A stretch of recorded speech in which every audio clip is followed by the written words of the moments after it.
The silence after Mara's refusal was thick enough to choke on. Caleb Ward stood there like a man who'd just been slapped, his weathered face unreadable beneath the brim of his hat. The crowd pressed closer, a wall of wool coats and judgment, their breath rising in white clouds against the gray November sky.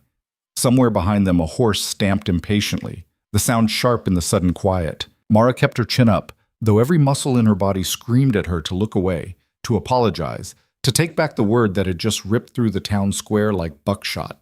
But she'd learned years ago that the moment you showed weakness, people stopped seeing you as human. They saw prey. "Ma'am," Caleb said slowly, his voice gravelly and careful. "I'm not sure you understand the situation." "I understand it fine." Mara's voice came out steadier than she felt. Her hands, hidden in the folds of her patched gray skirt, were shaking. "You offered me a job, a position as cook and housekeeper. That's what your letter said. That's what I came for."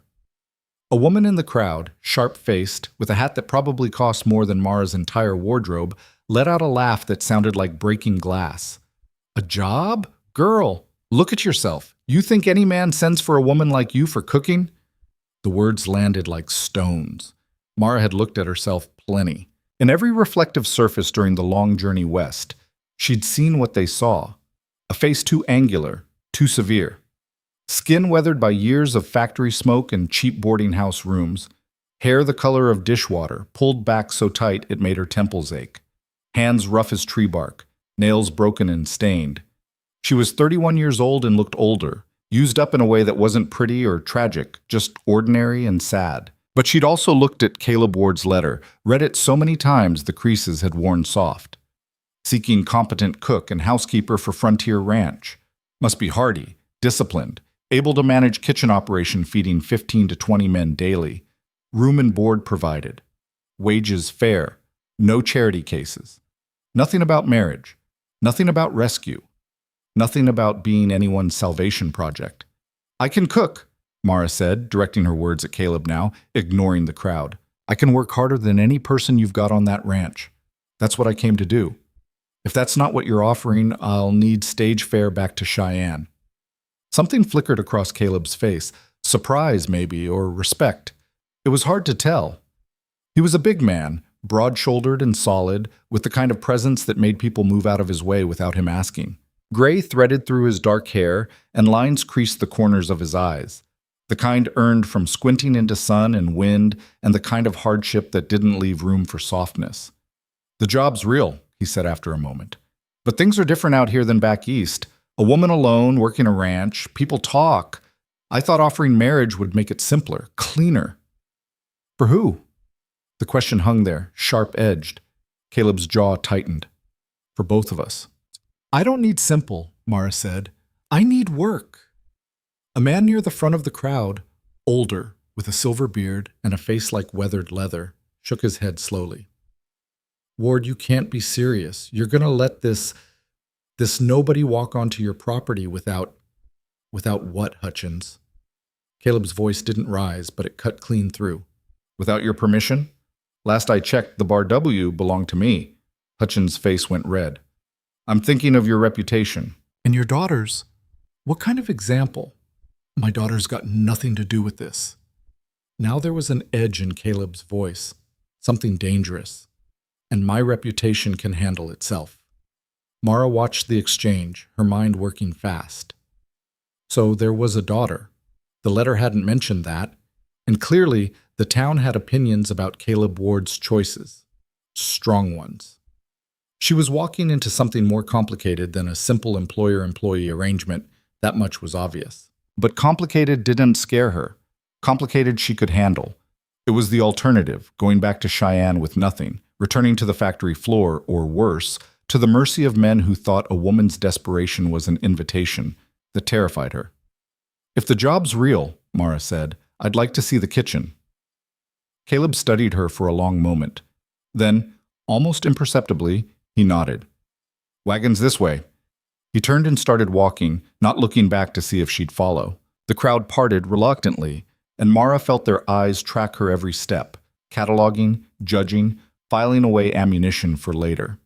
She kept her head up, her stride even, even though her feet were numb with cold and her body ached from 3 weeks of rough travel. The wagon was simple, functional, a flatbed with a canvas cover, pulled by two sturdy draft horses. A younger man sat in the driver's seat, maybe 25, with sandy hair and a face that hadn't yet learned to hide what it felt. Right now it showed pure confusion. "Boss," he said as Caleb approached. "I thought—" "Change of plans, Tommy." Caleb swung Mara's trunk, pathetically light. Everything she owned fit in one small chest onto the wagon bed like it weighed nothing. "Miss Bell's coming on as cook, that's all." Tommy's eyebrows shot up, but to his credit, he didn't argue, just nodded and made room as Mara climbed up beside him. Caleb mounted a big roan gelding tied to the back of the wagon, settling into the saddle with the ease of a man who'd spent more of his life on horseback than on foot. As they pulled away from town, Mara caught one last glimpse of the crowd.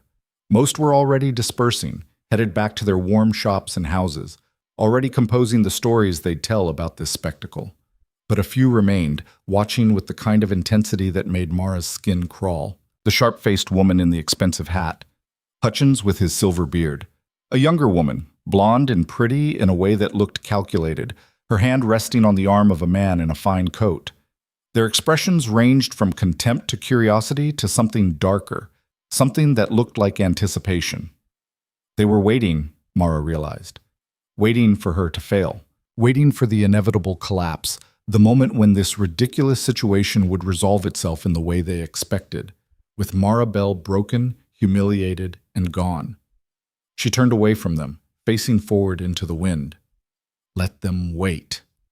The ride to the Bar W took nearly 2 hours, and with each mile, the landscape grew harsher. The rolling hills around Coldwater Junction gave way to rough terrain cut by ravines and studded with rock outcroppings. Scrub pine clung to the slopes, and the grass was winter brown and sparse. In the distance, mountains rose like broken teeth against the pale sky. Tommy tried making conversation at first, nervous, friendly attempts to fill the silence. Where was she from? How was the journey? Did she know how cold Wyoming winters got? Mara answered in short, polite sentences that didn't invite follow-up. She wasn't trying to be rude, but she'd learned that friendliness could be mistaken for weakness, and she couldn't afford that. Not here. Not yet. Eventually, Tommy gave up and focused on driving. Caleb rode ahead, sometimes visible on the trail, sometimes disappearing behind rises or into gullies. He moved like part of the landscape, easy, confident, completely at home in this brutal country. Mara wondered what kind of man ran a ranch this far from civilization, this close to the edge of survivable. What kind of man sent east for a cook when surely there were women closer who needed work? What kind of man proposed marriage to a complete stranger in front of his entire town? What kind of man took no for an answer? They crested a final rise, and the Bar W spread out below them. It wasn't much to look at. A main house built from rough-hewn logs, squat and solid against the wind. A large barn, several smaller outbuildings, a bunkhouse that looked like it had seen better days. Corrals made from split rails, a few with horses standing hip-shot in the cold. Smoke rose from the main house chimney and from what looked like a separate building near the barn, probably the cookhouse. "Home sweet home," Tommy said, and there was something in his voice that might have been affection or resignation or both. As they descended toward the ranch, Mara saw movement. Men emerged from various buildings, drawn by the sound of the wagon. They were bundled against the cold, heavy coats, hats pulled low, scarves wrapped around necks and faces. But even from a distance, she could feel their curiosity, their speculation. Another audience, another test. Caleb dismounted in front of the main house and handed his reins to a boy who looked about 14, all gangly limbs and wide eyes. Then he walked over to the wagon and offered Mara his hand. She hesitated for just a second, long enough to acknowledge the gesture, short enough not to insult it, before accepting. His hand was rough, calloused, warm, despite the cold. He helped her down with surprising gentleness, then released her immediately, stepping back to a respectful distance. "Tommy, get Miss Bell's trunk to the main house. She'll take the spare room off the kitchen." "Boss, that's the—" "I know what it is." Caleb's tone allowed no argument. Tommy nodded and moved to unload the trunk. The men had gathered now, maybe a dozen of them, forming a loose semicircle. They weren't hostile exactly, but they weren't welcoming either. Just waiting, watching, judging. "This is Mara Bell," Caleb said, loud enough for everyone to hear. "She's our new cook. Anyone's got a problem with that can draw his pay and write out."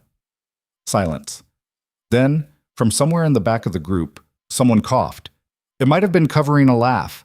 Mara felt heat rise in her cheeks, but kept her expression neutral. She'd been laughed at before, been mocked, dismissed, treated like she was invisible or worse. This was nothing new.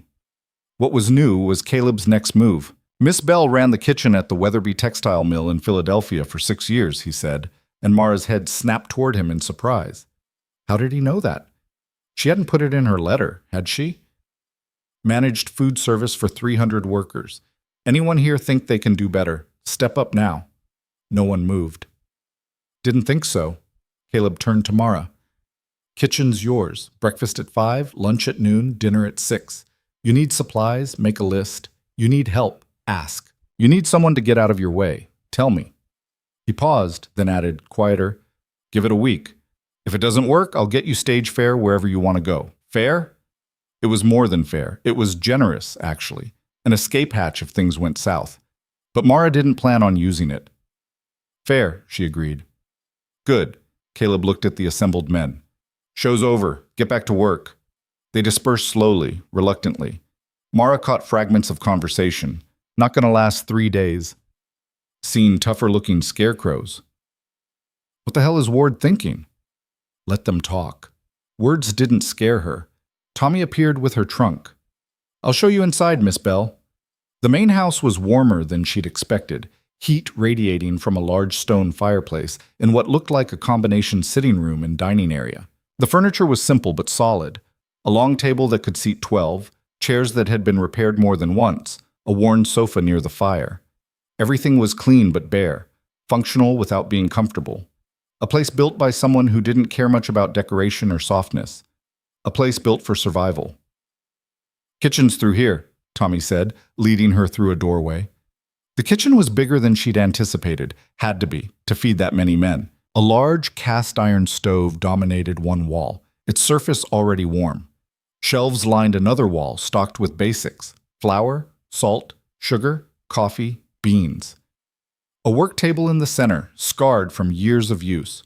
Windows on 2 sides, currently showing nothing but gray sky and brown grass. And filth. Everywhere. Not disaster-level filth, but the kind that accumulated when no one had the time or energy to care. Grease spatters on the stove, dust on the shelves, the floor sticky in places, gritty in others. Dishes stacked haphazardly, some still crusted with old food. Mara felt something in her chest loosen slightly. This, at least, was familiar. This she could fix. "Your room's here," Tommy said, opening a door off the kitchen. It was small, barely big enough for a narrow bed, a dresser, and a chair, but it had a window, a hook for hanging clothes, and a door that locked from the inside. After years in boarding houses where privacy was a luxury you couldn't afford, it felt like a palace. "I'll leave you to settle in," Tommy said. "Supper's usually around 6, but the last cook left 3 days ago, so we've been making do. If you wanted to wait until tomorrow to start..." "What time is it now?" Tommy pulled out a pocket watch. "Little past 3. "Then I've got 2.5 hours. Mara set her bag on the bed. "What were you planning to feed everyone tonight?" "Well, there's beans, and we got some salt pork. Maybe some... Is there bread?" "No, ma'am. Cook usually. I mean, the last cook used to make it daily, but I'll make bread." Mara was already mentally cataloging what she'd seen on the shelves, what she could cobble together with limited time and unfamiliar supplies. "How many for supper?" "Depends. 15, maybe 16, including the boss and Elsie, the daughter." "Right. And do they eat in here or the bunkhouse?" "Bunkhouse has its own mess, but Boss and Elsie eat in the main house. Sometimes a few of the senior hands join them." Mara nodded, already moving, already planning. Tommy watched her for a moment, then seemed to realize he was in the way and backed toward the door. "If you need anything, I'll manage." After he left, Mara stood alone in the kitchen, letting the silence settle around her. Through the window, she could see men moving between buildings, horses shifting in the corrals, smoke rising from the bunkhouse chimney. A whole world in motion, a world she was now part of whether they wanted her or not. She rolled up her sleeves. Time to get to work. The bread was in the oven when Mara heard the front door open and small footsteps on the wooden floor. She'd been scrubbing the stove, attacking years of accumulated grease with sand, soap, and determination, and was elbow-deep in grime when a voice said, "You're the new cook." Mara looked up to find a girl of maybe 8 or 9 standing in the kitchen doorway. She had dark hair in 2 neat braids, serious brown eyes, and a dress that was clean but well worn. Her hands were red from cold, and her cheeks still held the flush of outdoor air. "I am," Mara said, straightening but not approaching. Children, in her experience, were like wild animals. You let them come to you.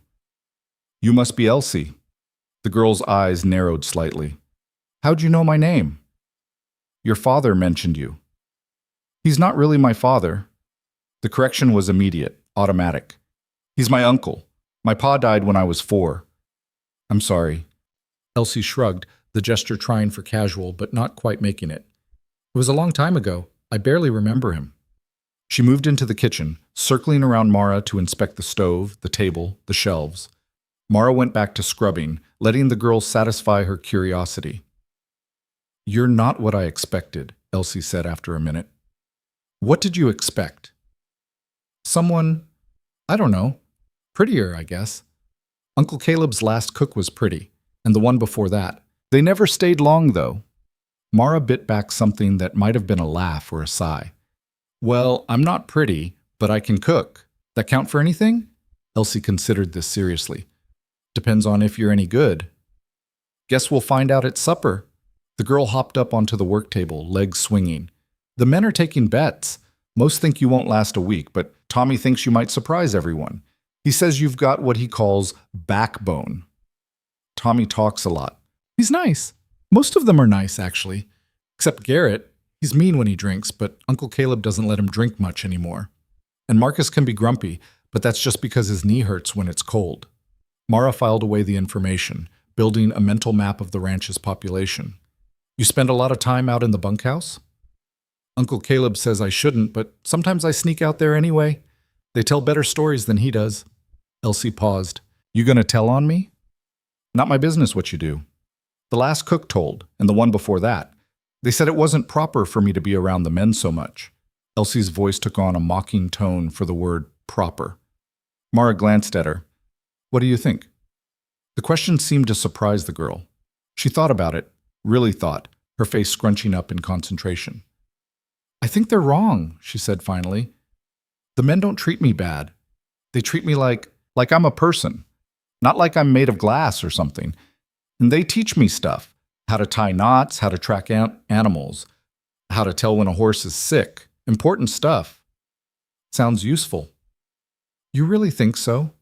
Elsie's eyes lit up. "Most grown-ups say I should be learning to sew and cook and all that lady stuff instead." "Can you sew?" "A little. Enough to fix a tear or put on a button." "Then you're ahead of most people. Rest is just practice if you want it." Mara dumped the dirty water into the slop bucket and started fresh. "But cooking's useful too. Keeps you alive when nothing else will."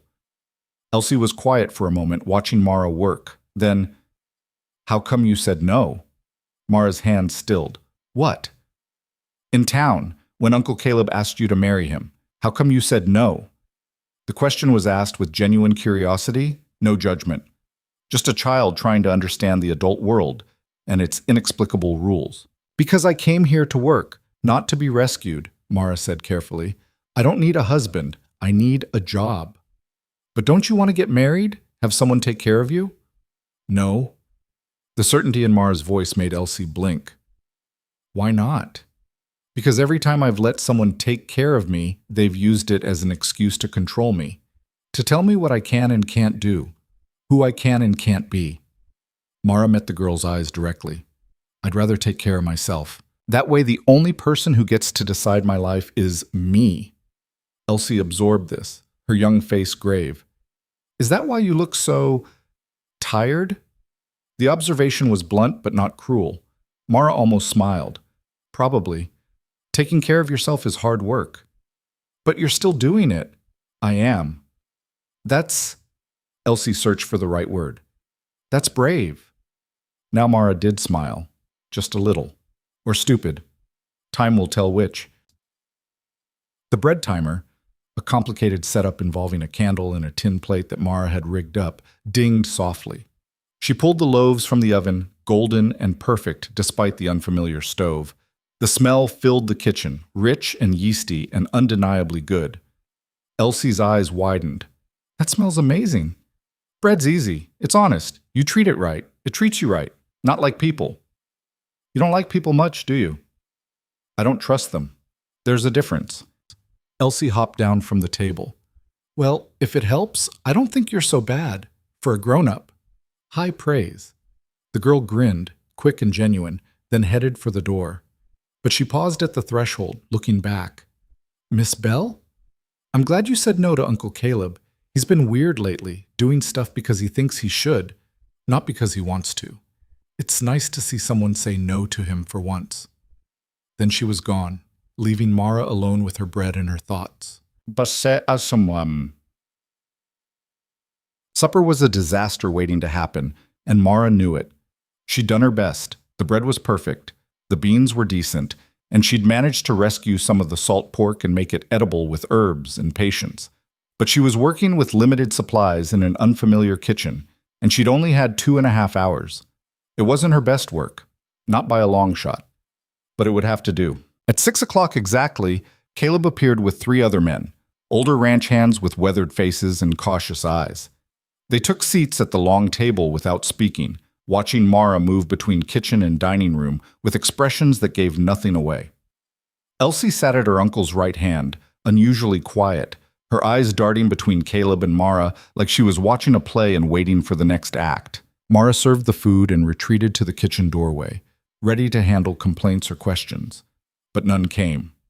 The men ate in silence, methodical and efficient, cleaning their plates without comment. Finally, one of them, the oldest, with white hair and a face like carved wood, looked up at her. Bread's good, he said simply. Thank you. Beans could use more salt. I'll remember that. He nodded and went back to eating. The other men murmured agreement about the bread, and just like that, the meal was over. They stood, thanked her with varying degrees of enthusiasm, and filed out into the cold evening. Caleb lingered after they'd gone, helping Elsie with her coat. Bed in an hour, he told her. And I mean in bed, not sneaking books under the covers. I don't know what you're talking about, Elsie said innocently, then ruined it by grinning. She hugged him quickly, unconscious, affectionate, and disappeared upstairs. Mara started clearing the table, but Caleb stopped her with a gesture. Leave it. We need to talk. Here it comes, Mara thought. The lecture about proper behavior, about knowing her place, about how things work out here in the real world. She'd heard variations of it from every employer she'd ever had. But Caleb just pulled out a chair and sat, gesturing for her to do the same. That was a good meal, he said. Better than we've had in weeks. Maybe months. Mara sat slowly, wary. It was nothing special, given more time. I'm not looking for special. I'm looking for consistent and edible. You managed both. He leaned back, studying her. But we need to address what happened in town. I meant what I said. I came to work, not to... I know, and I heard you. He ran a hand through his hair, looking suddenly tired. The proposal was, I handled that wrong. Hutchins and some of the others had been pushing me, saying I needed to make an honest woman of whoever I brought out here, and I thought, hell, I don't know what I thought. That it would be simpler, maybe, cleaner, but I didn't ask what you wanted, and that was wrong. The apology caught Mara completely off guard. In her experience, men didn't apologize. They justified, explained, defended, but they didn't just admit they'd screwed up. I appreciate that, she said carefully. But I need you to understand the situation you've walked into, Caleb continued. Coldwater Junction is a small town with small town thinking. A single woman living on a ranch with 15 men, no matter how proper the arrangement. They're going to talk. They're already talking, and some of that talk will find its way back here, make things difficult. I can handle talk. Can you handle being refused service at the mercantile? Having doors shut in your face? Being treated like you don't exist when you go to town? His eyes were serious, no judgment in them, just honesty. Because that's what's coming, And if it's just you, that's one thing. But Elsie, she's going to hear it too. Other kids repeating what their parents say about the Scarlet Woman at the Bar W, about her uncle's whore. The word hit like a fist, not because Mara hadn't heard it before, she had plenty, but because of the matter-of-fact way Caleb said it. No anger, no outrage, just reality. "So what are you suggesting?" Mara asked, keeping her voice level. "That I leave? That I accept your offer after all? Pretend to be something I'm not just to make the town comfortable?" "No," Caleb shook his head. "I'm telling you what's coming so you can decide if you're willing to deal with it. Because once you commit to this, to working here, there's no going back. The damage to your reputation, and mine, and Elsie's, it's already done. You leave in a week, a month, a year, it won't matter. You'll carry that stain wherever you go." Mara thought about this, really thought about it. She'd left Philadelphia with nothing but her skills and her stubbornness. She'd survived factory work, boarding houses, men who thought a woman alone was fair game. She'd endured poverty, hunger, and loneliness. But she'd done it on her terms, free, answerable to no one but herself. Could she give that up? Tie herself to a man, even a decent one, just to make life easier? "I'm staying," she said, "on the terms we agreed, as your cook. Nothing more." Something flickered in Caleb's expression, relief, maybe, or respect. "Then we'll deal with whatever comes, together, as employer and employee." He stood and extended his hand. Mara took it, and they shook. A firm, businesslike grip that sealed the arrangement more surely than any marriage vows could have. "One more thing," Caleb said as he headed for the door. "Elsie likes you. That doesn't happen often. Most of the women who've worked here either ignored her or tried too hard to mother her. You're just real with her. I appreciate that. She's a good kid." "She is." His voice softened. "Her mother, my sister, died bringing her into the world. Her father made it 4 years before a horse kicked him in the head. I'm all she's got, and I'm not much good at the parenting parts. But I'm trying." "Seems to me you're doing fine." Caleb smiled, brief, genuine, and left. Mara sat alone in the quiet kitchen, listening to the house settle around her. Somewhere upstairs, floorboards creaked as Elsie moved around. Outside, the wind picked up, whistling through gaps in the logs, carrying the scent of snow that hadn't fallen yet. She thought about Philadelphia, about the factory and the noise and the crush of bodies, about the boarding house where she'd shared a room with 3 other women and never felt safe enough to sleep deeply, about the men who'd propositioned her, threatened her, dismissed her. She thought about the town that had just rejected her, the people who would spend the next weeks or months or years trying to break her down, drive her away, prove she didn't belong. And she thought about the kitchen she'd just cleaned, the bread she'd baked, the small room that was hers and hers alone. Worth it, she decided. Whatever was coming, whatever they threw at her, it would be worth it. Because for the first time in years, maybe the first time ever, Maribel was exactly where she'd chosen to be. And that was something worth fighting for. The first week passed in a blur of flour dust and scalding water. Mara woke each morning at 4, while the ranch still slept in darkness.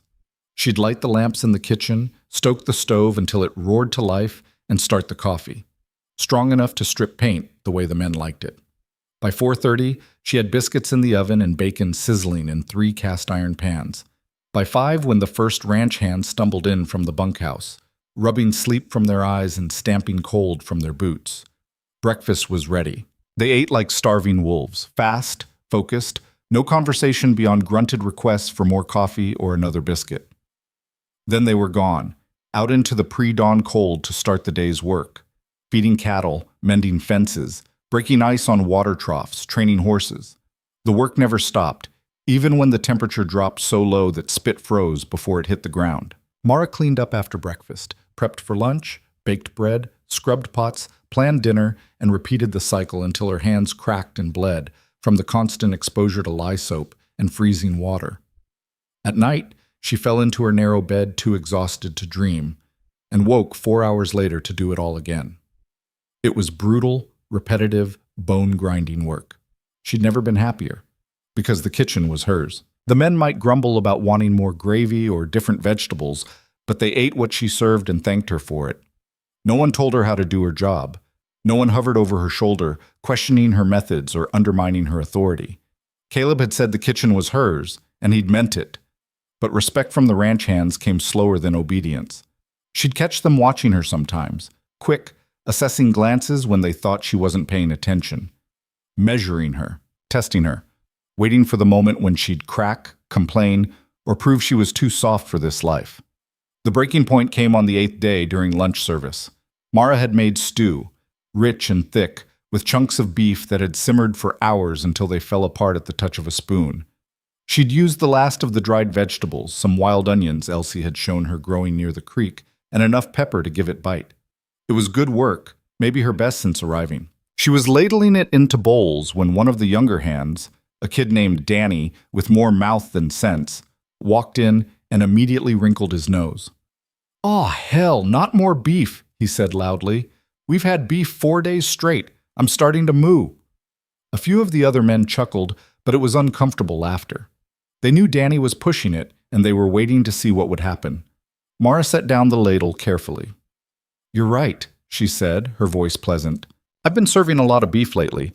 That's because we've got a whole steer that needs using before it spoils, and I'm not about to waste meat just because you're bored of it." Danny flushed but pressed on, emboldened by the attention. "Back home, my ma used to make chicken on Wednesdays, and pork chops, and then maybe you should ride back home and let your ma cook for you," Mara cut in, her tone still polite but with an edge now. "Because here, you eat what I make, or you go hungry. Your choice." The room went dead silent. Danny's face turned red, then white. He looked around at the other men, clearly expecting support, backup, something, but they all suddenly found their bowls very interesting. I didn't mean," Danny stammered. "Yes, you did." Mara crossed her arms. "You meant to complain about my cooking in front of everyone, make me look incompetent, maybe get a few laughs. Well, you got your laughs. Now get out of my kitchen." "You can't kick me out. I haven't eaten." "You can eat in the bunkhouse. There's beans and hardtack, or you can apologize and sit down and eat what I've made without another word of complaint. Again, your choice." For a long moment, Danny just stood there, trapped between pride and hunger. Then Marcus, the older hand with the bad knee, spoke up from his seat at the table.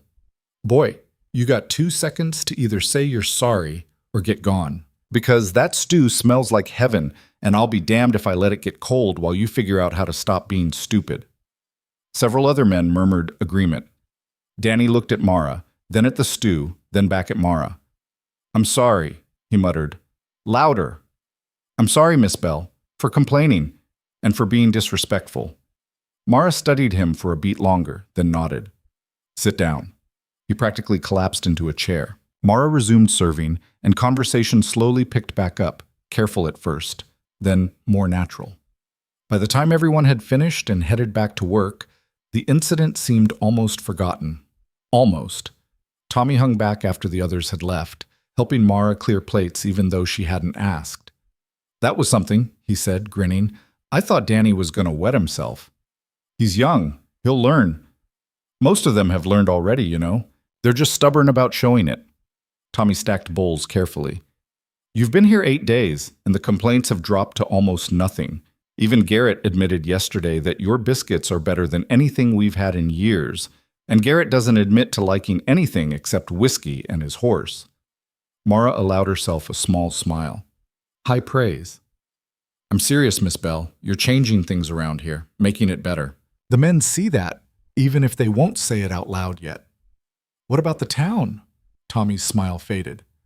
That's different." "How different?" He hesitated, clearly debating how much to tell her. Finally, "There's talk. More than before. Mrs. Hutchins has been spreading stories about you and the boss, saying it's only a matter of time before the arrangement becomes official. And some of the merchants are refusing to sell to us, or charging extra, saying it's hazard pay for dealing with that kind of establishment." "What kind of establishment?" Tommy looked uncomfortable. "The kind where a single woman lives with 15 men and no supervision. People are calling the Bar W a brothel, Miss Bell. They're calling you—" "I know what they're calling me." Mara's voice was flat. "Let them talk. Words don't hurt me." "Maybe not. But they hurt Elsie." She came back from town yesterday crying. Some girls at the mercantile said her uncle was running a whorehouse and she was... He stopped, unable to finish. Mara felt something cold and sharp settle in her chest. Where is she now? With Caleb, I think. Out checking the north pasture fence. And Caleb knows about this? He knows. He's trying to shield her from it, but there's only so much he can do. She's a smart kid. She hears things. After Tommy left, Mara stood alone in the kitchen, her hands submerged in dishwater that had long since gone cold. She thought about Elsie, bright, curious Elsie who'd accepted Mara without judgment, who'd called her brave. Elsie who was now paying the price for Mara's choices. It would be easy to leave, to take Caleb up on his offer of stage fare and disappear before things got worse. She'd survived harder situations before, and she'd survive again somewhere else. But that would mean letting the town win. Letting people like Mrs. Hutchins decide who belonged and who didn't, based on nothing more than malicious gossip and narrow-minded judgment. And more than that, it would mean abandoning Elsie, the girl who'd lost her mother, her father, and now risked losing her reputation and her place in the community because of Mara. No, running wasn't the answer. But what was? The question gnawed at Mara through the rest of the day and into the evening. She burned the dinner rolls, her first real mistake since arriving, and barely noticed. Served a meat pie that was too dry and didn't care when Marcus politely asked for more gravy to compensate. Her mind was elsewhere, turning over problems and discarding solutions. It wasn't until after supper, when she was scrubbing the last pot by lamplight, that Elsie appeared in the kitchen doorway. The girl's eyes were red-rimmed but dry, and she held herself with the kind of rigid control that came from practicing not to cry. Uncle Caleb says I should apologize, she said without preamble. Mara looked up, confused. For what? For making you want to leave. He says I shouldn't have gone to town yesterday, that I should have known better, and now you're probably going to go because of the things people said about me. Elsie, but I'm not sorry. The words burst out of her, fierce and defiant. I didn't do anything wrong, and neither did you. Those people are just mean and stupid and... Her voice cracked, and tears spilled over despite her best efforts. Mara dried her hands and knelt down so she was at eye level with the girl. You're right, she said simply. You didn't do anything wrong, and I'm not leaving. Elsie sniffed. You're not? No, I told your uncle I'd give this a fair shot, and I keep my word. Some nasty talk from a town full of gossips isn't going to change that. But they said horrible things about you, about Uncle Caleb, about all of us. I know, and it's not fair and it's not right. But Elsie, listen to me. People like that, people who get their power from tearing others down, they only win if you let them see you break. You want to know how to beat them? The girl nodded, fierce and hopeful. You keep going. You hold your head up, do your work, live your life exactly as you choose. And eventually, they'll either get bored and move on to easier targets, or they'll have to admit they were wrong. Either way, you win, but only if you don't give up. Is that what you do when people are mean to you? Every single day of my life. Elsie thought about this, wiping her eyes with the back of her hand. Does it get easier? Mara wanted to lie, to give the comforting answer that would make the child feel better, but she respected Elsie too much for that. No, she said honestly. It doesn't get easier, but you get stronger, and that's better. The girl nodded slowly, absorbing this. Then, impulsively, she threw her arms around Mara's neck in a fierce hug. Mara stiffened. Physical affection wasn't something she was used to, but after a moment she awkwardly patted Elsie's back. Thank you for staying, Elsie whispered. Thank you for not being like them. When Elsie pulled back, her face was calmer, more settled. She even managed a small smile. The meat pie was kind of dry tonight. Mara laughed, surprised and genuine. It was terrible. I'll do better tomorrow. Okay, good night, Miss Bell. Good night, Elsie. After the girl left, Mara sat back on her heels, staring at nothing. That conversation had changed something, shifted something fundamental in her chest. She'd come here for a job, for independence, for a chance to survive on her own terms. But somehow, without meaning to, she'd found something more. A kid who needed her.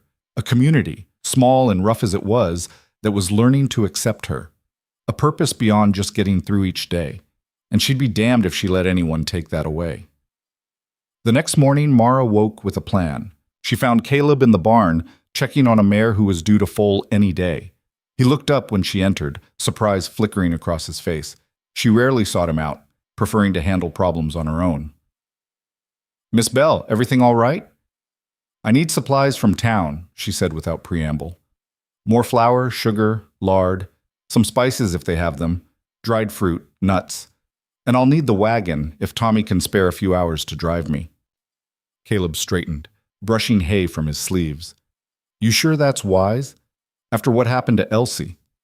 "That's exactly why I need to go. The town thinks I'm hiding out here, ashamed or scared. I need to show them I'm neither." Mara. It was the first time he'd used her first name, and they both noticed. He cleared his throat. "Miss Bell, those people aren't going to welcome you. They're going to make it as difficult and humiliating as possible. Maybe it's better to send Tommy, let him handle the—" "No," her voice was firm. "I won't hide, and I won't give them the satisfaction of thinking they've won." Caleb studied her for a long moment, his weathered face thoughtful. Finally, he nodded. "All right, but I'm coming with you, and before you argue—" He held up a hand as Mara opened her mouth. "This isn't about protection or chivalry. It's about making it clear that you work for me, that you're part of this ranch, and that anyone who disrespects you disrespects the Bar W. Business, not personal." Mara wanted to refuse, to insist she could handle it alone. But she also knew he was right. In a place like this, alliances mattered. Showing a united front mattered. "Fine, when can we leave?" "Give me an hour to finish up here. We'll make it to town by mid-morning." The ride to Coldwater Junction was quiet. Tommy drove while Mara sat beside him, and Caleb rode alongside on his roan. The day was cold but clear, the sky that hard, brilliant blue that only came in winter. Snow from a storm 3 days earlier still clung to the shaded areas, and their breath steamed in the frigid air. As they crested the final hill and the town came into view, Mara felt her stomach tighten. She'd faced angry foremen, aggressive supervisors, men who'd cornered her in dark hallways. But there was something particularly insidious about the kind of violence towns like this specialized in. The social destruction, the systematic isolation, the death by 1,000 cuts of rumor and reputation. Still, she'd meant what she told Elsie. You kept going, you held your head up, you won by refusing to break. They pulled up in front of Miller's Mercantile, the largest general store in town, and the one that supposedly stocked the widest variety of goods. Through the big front window, Mara could see several people inside, and she saw the exact moment they noticed the Bar W wagon. Heads turned, conversations stopped. A woman in a green dress, Mrs. Hutchins, Mara remembered from that first day, said something to the man behind the counter, her lips moving fast and sharp. "You don't have to do this," Caleb said quietly, moving his horse closer to the wagon. "Yes, I do." Mara climbed down before she could second-guess herself. Her legs felt unsteady, but she forced them to work, forced herself to walk toward the Mercantile with her head up and her shoulders back. Behind her, she heard Caleb dismount and follow. The bell over the door chimed cheerfully as she entered, absurdly cheerful given the hostile silence that greeted her. There were 5 people inside besides the shopkeeper. Mrs. Hutchins and 3 other women Mara didn't recognize, plus an elderly man examining bolts of fabric. All of them stared at her with expressions ranging from disapproval to open disgust. The shopkeeper, a thin man with spectacles and a nervous mustache, looked like he wanted to disappear into the floorboards. "Miss Bell," he said, his voice strangled. How can I help you?" Mara pulled out the list she'd prepared, her hand steady despite the pounding of her heart. "I need these items. Do you have them in stock?" He took the list, his eyes darting to the women watching this exchange like hawks. Well, some of these, it might take time to—" "How much time? A few days? Maybe a week?" "You had them yesterday," Caleb said, his voice cutting through the nervous stammering. "Tommy was in here, saw them on your shelves.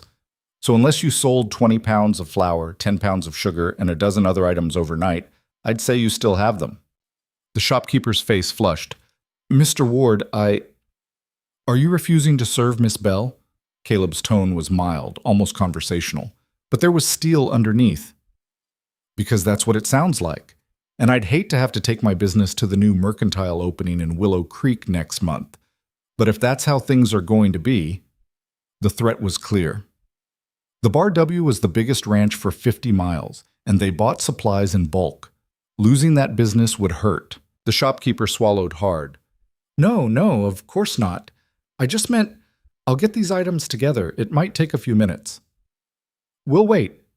He scurried into the back, clearly grateful for an excuse to escape. That left Mara, Caleb, and the 5 customers in tense silence. Mrs. Hutchins broke it. You've got some nerve, she said, her voice dripping with venom. Coming into town like you belong here, like you're respectable. Mara turned to face her. The woman was older, maybe 50, with iron gray hair and the kind of face that looked like it had forgotten how to smile. Her dress was expensive, her posture rigid with self-righteousness. I need supplies, Mara said evenly. Same as anyone. You're not the same as anyone. You're a... Mrs. Hutchins caught herself, glancing at the other women for support. You're living in sin out at that ranch, and everyone knows it. It's an abomination. I'm working, earning an honest wage for honest labor. What's sinful about that? Don't play innocent with us. A woman alone, living with all those men, we know what you're doing, what you really are. One of the other women nodded vigorously. My husband says no decent woman would agree to such an arrangement. Says you must be... Your husband's never met me, Mara interrupted. None of you have, really. You've decided who I am based on gossip and assumptions, not facts. The facts are plain enough, Mrs. Hutchins snapped. You show up here, refuse a perfectly good marriage proposal, and move on to a ranch full of men. What else are we supposed to think? You could think I'm a cook doing my job, but that would require actually knowing me instead of just judging me. We don't need to know you to see what you are. The words hung in the air, ugly and final. Mara felt something inside her shift, something cold and angry and tired of being nice, being understanding, being the bigger person. You're right, she said quietly. You've already decided. Nothing I say or do will change your minds because you don't want to change them. You're more comfortable believing I'm some kind of fallen woman than admitting that maybe, just maybe, a woman can support herself without needing to be rescued or controlled. Mrs. Hutchins' eyes narrowed. How dare you? I dare because you've already condemned me. Might as well earn it. Mara took a step closer, and the woman actually flinched.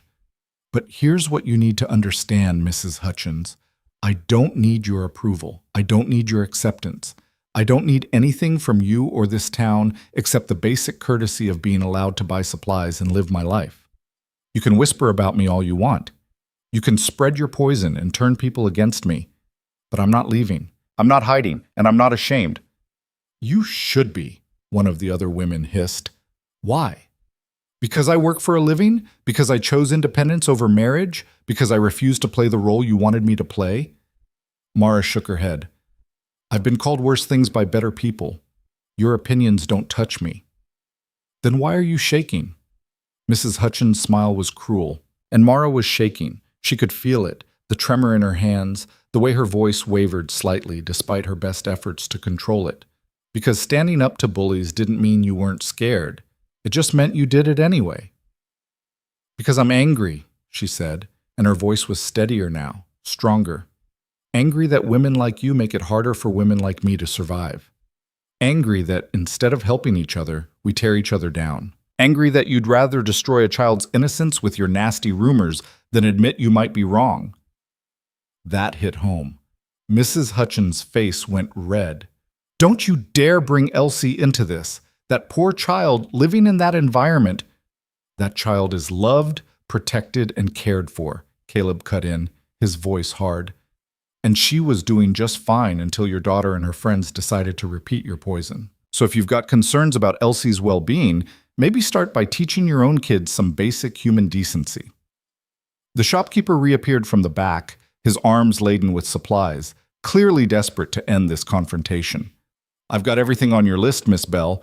That'll be, whatever it costs, add 20%, Mrs. Hutchins announced. Call it a morality tax. The shopkeeper looked panicked. Mrs. Hutchins, I don't think, do it, or I'll make sure every woman in this town knows you're supporting that kind of behavior. Mara saw Caleb's jaw tighten, saw him about to explode, and knew that if he did, This would escalate into something uglier, something that might actually damage his business, his standing. Fine, she said before he could speak. Charge the extra. I'll pay it. Mara, Caleb started. It's fine. She counted out coins from the pouch Caleb had given her, including the 20% surcharge, and placed them on the counter with deliberate precision. Consider it a donation to the Coldwater Junction Society for narrow-minded gossips. I'm sure you'll put it to good use. Mrs. Hutchins' face turned purple. Mara gathered her supplies, took her time loading them into the basket she'd brought, and walked out of the mercantile with her head high. She didn't rush, didn't scurry away like she'd been chased, just moved at her own pace, calm and deliberate. It wasn't until she was back in the wagon, until Tommy had started the horses moving and they were halfway out of town, that she allowed herself to shake. Her hands trembled violently. Her breath came in short, sharp gasps. She felt simultaneously triumphant and devastated, strong and broken. "You did good," Caleb said quietly, riding alongside the wagon. "That took courage." Didn't feel like courage. Felt like stupidity. Sometimes they're the same thing. Mara let out a sound that might have been a laugh or a sob. "She's going to make my life hell now. All of them will." "Probably. But you showed them you won't be intimidated. That matters." "Does it? Because right now it feels like all I did was paint an even bigger target on my back. And on Elsie's." Caleb was quiet for a moment. "There's something you should know about small towns like this. They run on fear and conformity. Anyone who's different, who doesn't fit the mold, they go after them because it reinforces their sense of what's right and normal. But here's the thing. They only have the power you give them. You keep showing up, keep living your life, keep being exactly who you are. Eventually, they run out of ammunition. Or I run out of strength. You won't." "How do you know?" He met her eyes, and there was something in his expression she couldn't quite read. Respect, maybe, or recognition. "Because I've been watching you for 2 weeks now. Watching you wake up before dawn, work until you can barely stand, and never once complain or cut corners. Watching you win over men who didn't think they needed winning over.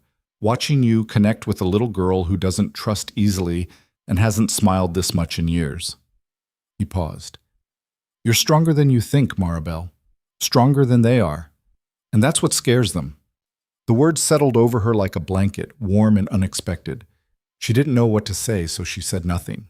Just let the wagon carry them home, back to the ranch that had somehow, impossibly, started to feel like hers. That night, after dinner was cleared and the kitchen cleaned, Mara sat at the work table with a cup of tea and thought about what came next. The confrontation with Mrs. Hutchins had been necessary, even satisfying in some ways. But it hadn't solved anything. If anything, it had escalated the situation. The town would be even more hostile now, even more determined to drive her out. She needed something more than defiance. She needed leverage, proof of her worth that couldn't be dismissed or explained away.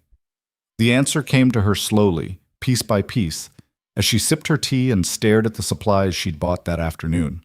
Flour, sugar, spices, dried fruit, simple ingredients that became something more in the right hands. What if she could show them, not tell them she was valuable, but prove it in a way they couldn't deny? The idea was crazy, risky, possibly doomed to failure, but it was also the only path forward she could see. Mara smiled into her tea, feeling something like hope kindle in her chest for the first time in days. If they wanted to judge her, fine. Let them judge her on a level playing field. Let them see what she could really do. 2 days after the confrontation at the mercantile, the sky turned the color of old iron and the temperature dropped 20 degrees in an hour. Marcus limped into the kitchen during breakfast, his face tight with pain that had nothing to do with his bad knee.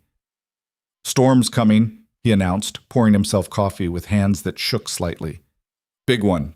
Can feel it in my bones." The other men nodded, already shifting into storm preparation mode. Conversations turned practical. Which cattle needed moving, how much hay to bring in closer, whether the roof on the east barn would hold. Mara listened while she flipped pancakes, filing away information she didn't fully understand but sensed was important. Caleb appeared just as the men were finishing, his coat already dusted with snow that hadn't been falling 10 minutes ago. "It's starting," he said. "Everyone knows what to do. Marcus, you're on the horses. Danny, you and Collins get the cattle in from the north pasture. Tommy, I know, boss. Check all the outbuildings. Make sure everything's secured. Good. We've got maybe 3 hours before this hits hard. Move fast, but don't be stupid about it. I don't need any heroes frozen to death because they thought they could push through. The men scattered, wolfing down the last of their breakfast and pulling on extra layers. Within minutes, the kitchen was empty except for Mara and the sudden quiet that felt ominous. She'd survived Philadelphia winters, knew cold and snow and ice, but there was something different in the air now, something that made her skin prickle with unease. The wind had shifted, coming from the north with a sound like distant screaming. Elsie came downstairs bundled in a coat too big for her, her braids already coming loose. Uncle Caleb says I have to stay inside, she announced, clearly unhappy about this. Says the storm's going to be bad and I'll just be in the way. He's probably right. I could help. I know how to move cattle and secure buildings and you know how to stay safe when the adults tell you to, Mara interrupted gently. That's helping too. Means your uncle doesn't have to worry about you on top of everything else. Elsie slumped into a chair, defeated. I hate being useless. You're not useless. You're being smart. There's a difference. Mara started gathering ingredients, her mind already working through logistics. Besides, I need help. Storm this bad. The men are going to need hot food when they come in, and I can't do it all alone. The girl perked up immediately. Really? You want my help? If you're willing, I'll need bread baked, soup made, coffee kept hot, multiple pots of stew ready to go because they'll be coming in shifts whenever they can break away from the work. Think you can handle that? Yes. What do you want me to do first? They worked together through the morning as the storm built outside.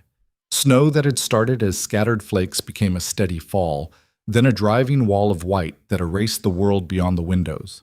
The wind howled around the house, finding every crack and gap, making the walls creak and groan. Mara taught Elsie how to judge bread dough by feel, how to keep multiple pots at different temperatures, how to stretch ingredients when you didn't know how long they'd need to last. The girl was a quick study, her hands surprisingly capable despite her age. My ma used to cook, Elsie said at one point, kneading dough with focused intensity. Before she died, Uncle Caleb says I'm like her, good with my hands, good at making things. Sounds like she was smart. He doesn't talk about her much. I think it hurts him, remembering. Elsie's voice went quiet. Sometimes I hear him in his room at night, looking at her picture. He thinks I'm asleep, but I hear him. Mara didn't know what to say to that, so she just kept working, kept showing Elsie how to crimp pie crust, how to season by instinct rather than measurement. The first group of men stumbled in around noon, Marcus and 2 others covered in snow and ice, their faces red from cold and wind. They barely spoke, just shed their outer layers and fell onto the food Mara set in front of them. Hot beef stew, fresh bread, coffee strong enough to restart a stopped heart. Cattle's secured, Marcus reported between mouthfuls. Most of 'em, anyway.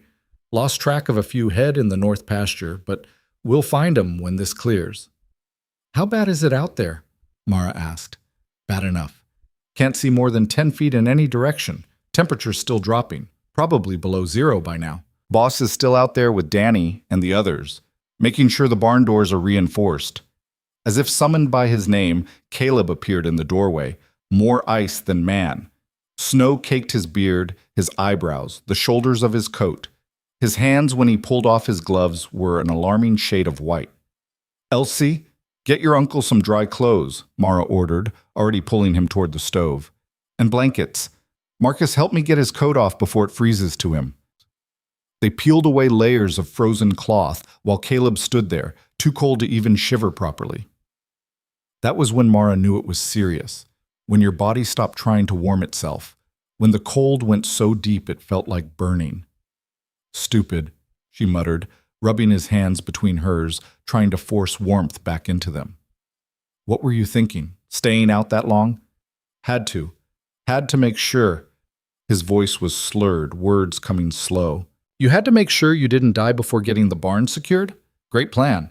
She grabbed the coffee pot and poured him a cup, pressing it into his hands even though he could barely hold it. Drink! Small sips.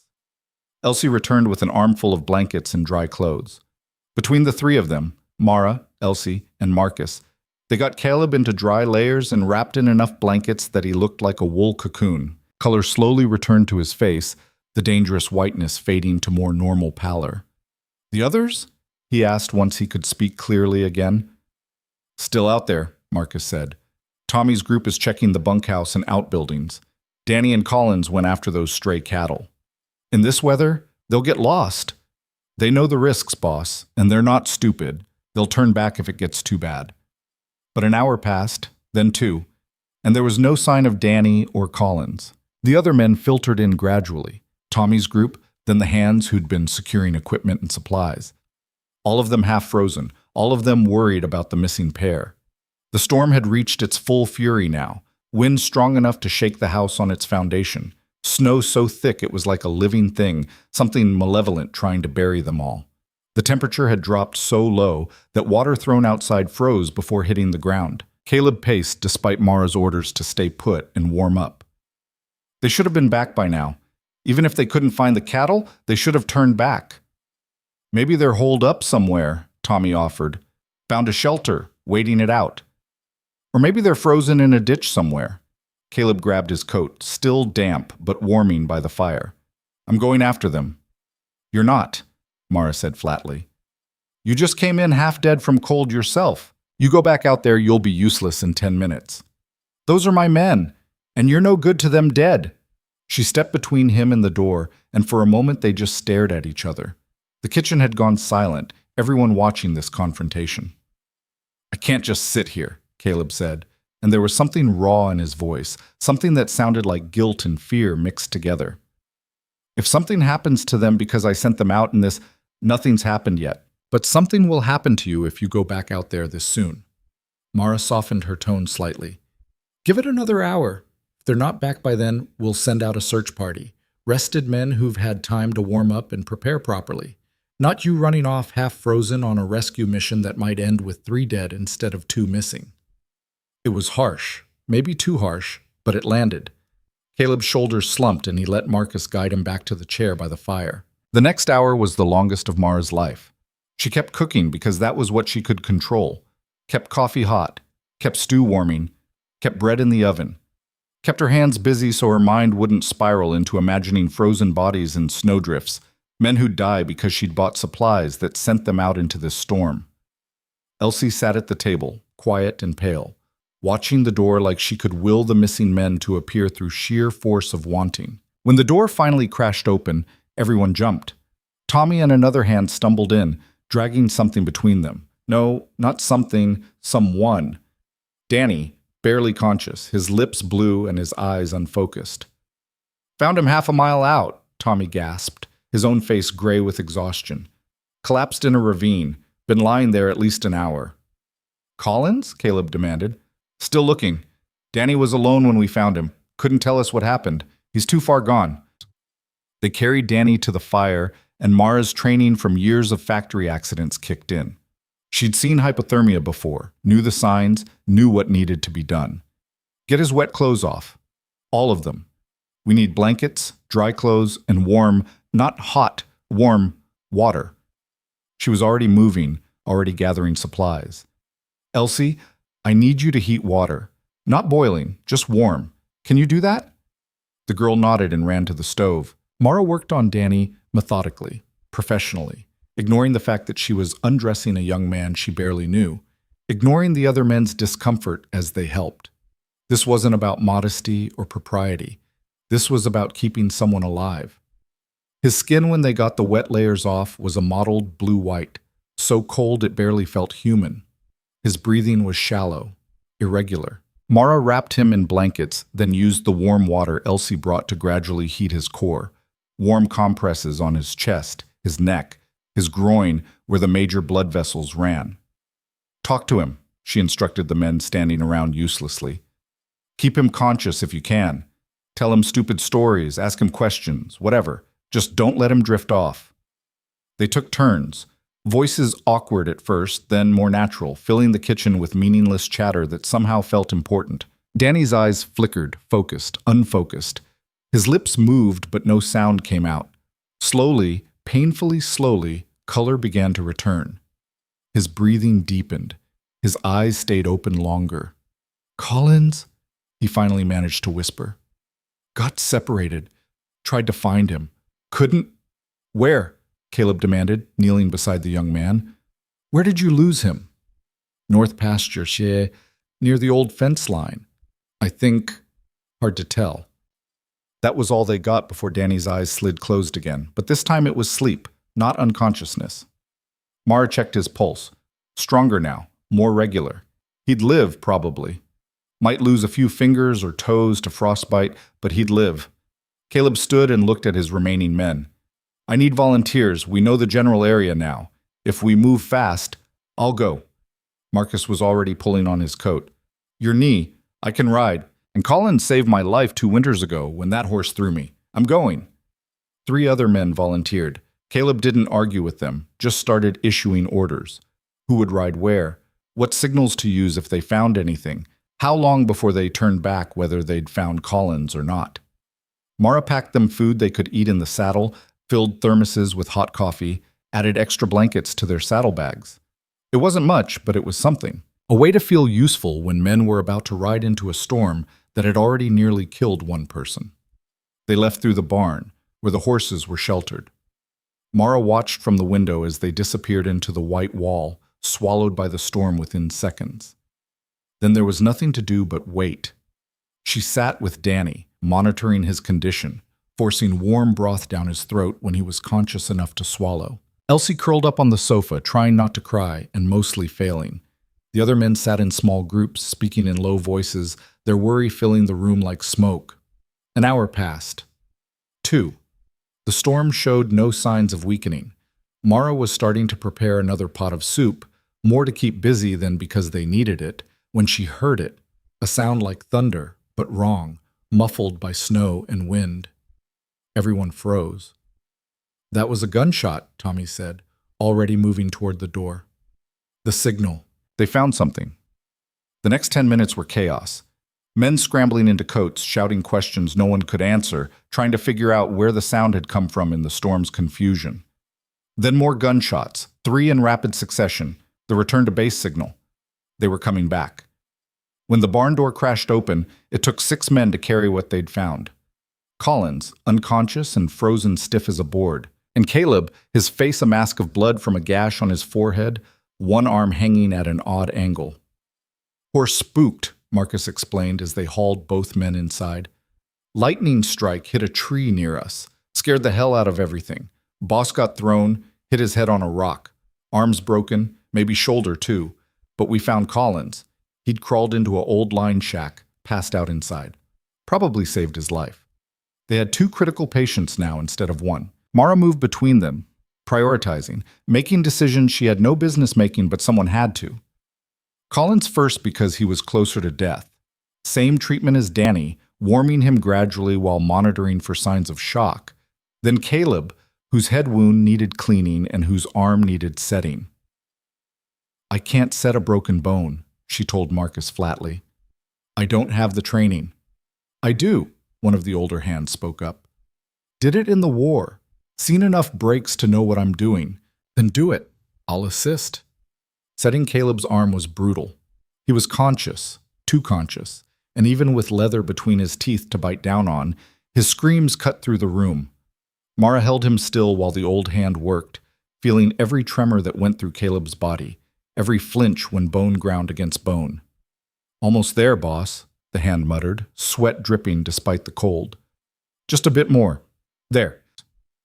The bone snapped back into place with a sound that made Mara's stomach turn.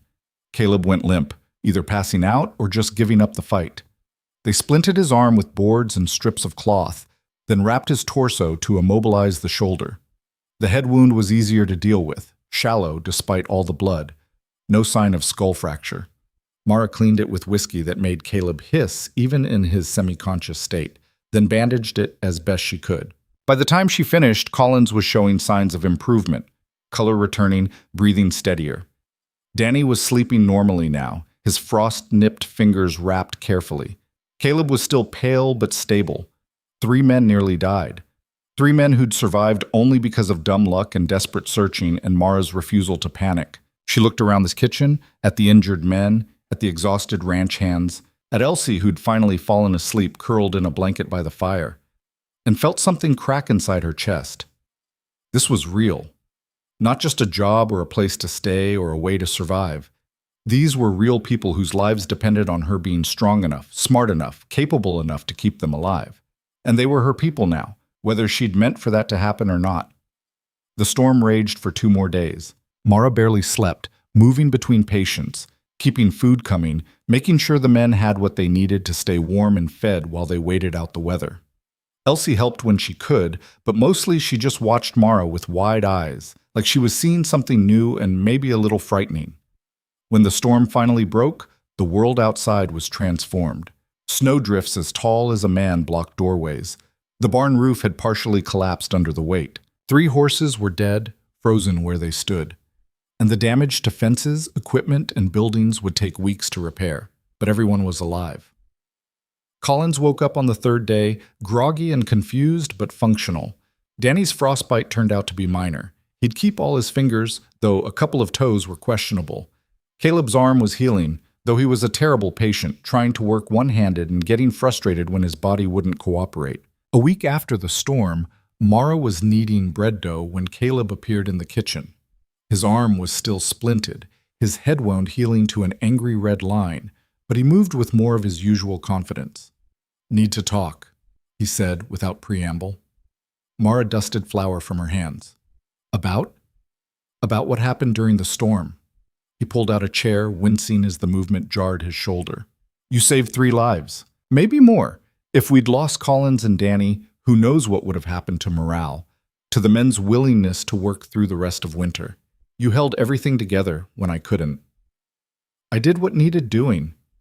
Most people wouldn't have known what needed doing. Most people would have panicked, made things worse." He met her eyes. "I'm saying thank you. And I'm saying I was wrong to think you were just here for a job. You're more than that now." The words should have felt good, should have been validating. Instead, they made Mara's skin prickle with unease. "Don't," she said quietly. "Don't turn this into something it's not." "I'm not." "Yes, you are. You're making me into some kind of hero or savior, and that's not what happened. I just used skills I learned in a factory dealing with accidents. That's all. It doesn't mean anything beyond that." Caleb frowned. "Why are you pulling back? After everything—" "Because everything changes expectations."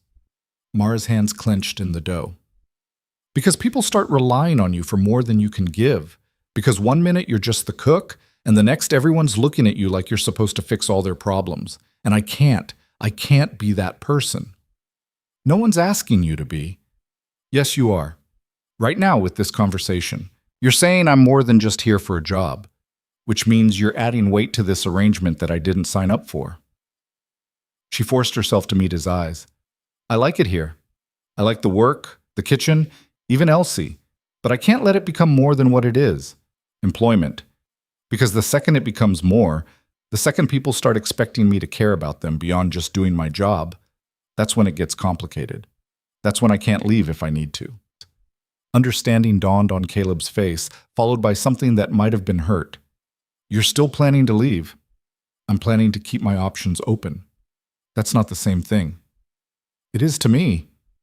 They sat in tense silence, the bread dough between them growing warm under Mara's hands. Finally, Caleb stood. "All right, if that's how you want it. You're the cook. I'm the boss. Everything else is just business." "Exactly." But as he left, Mara felt something twist in her gut, relief mixed with regret maybe, or the uncomfortable knowledge that she was lying to both of them, because somewhere during the storm, during the desperate hours of keeping men alive, something had shifted. The ranch had stopped being just a place to work and started being something more, something that felt dangerously like home, and that terrified her more than any blizzard ever could. The men treated her differently after the storm, not worse, but different. There was respect now, genuine respect that went beyond just acknowledging she could cook. They asked her opinion on things that had nothing to do with the kitchen. Whether a horse looked sick, how to treat a wound, what supplies they'd need for the next storm. Danny followed her around like a puppy when he wasn't working, clearly crushing hard despite the age difference. Marcus started calling her Doc, as a joke that somehow stuck. Even the town's attitude shifted slightly. When Tommy went in for supplies the next week, he reported that Miller at the Mercantile had been almost civil. Word had spread about what happened during the storm. How Mara had saved 3 men, kept the ranch running, proved herself in the crucible of crisis.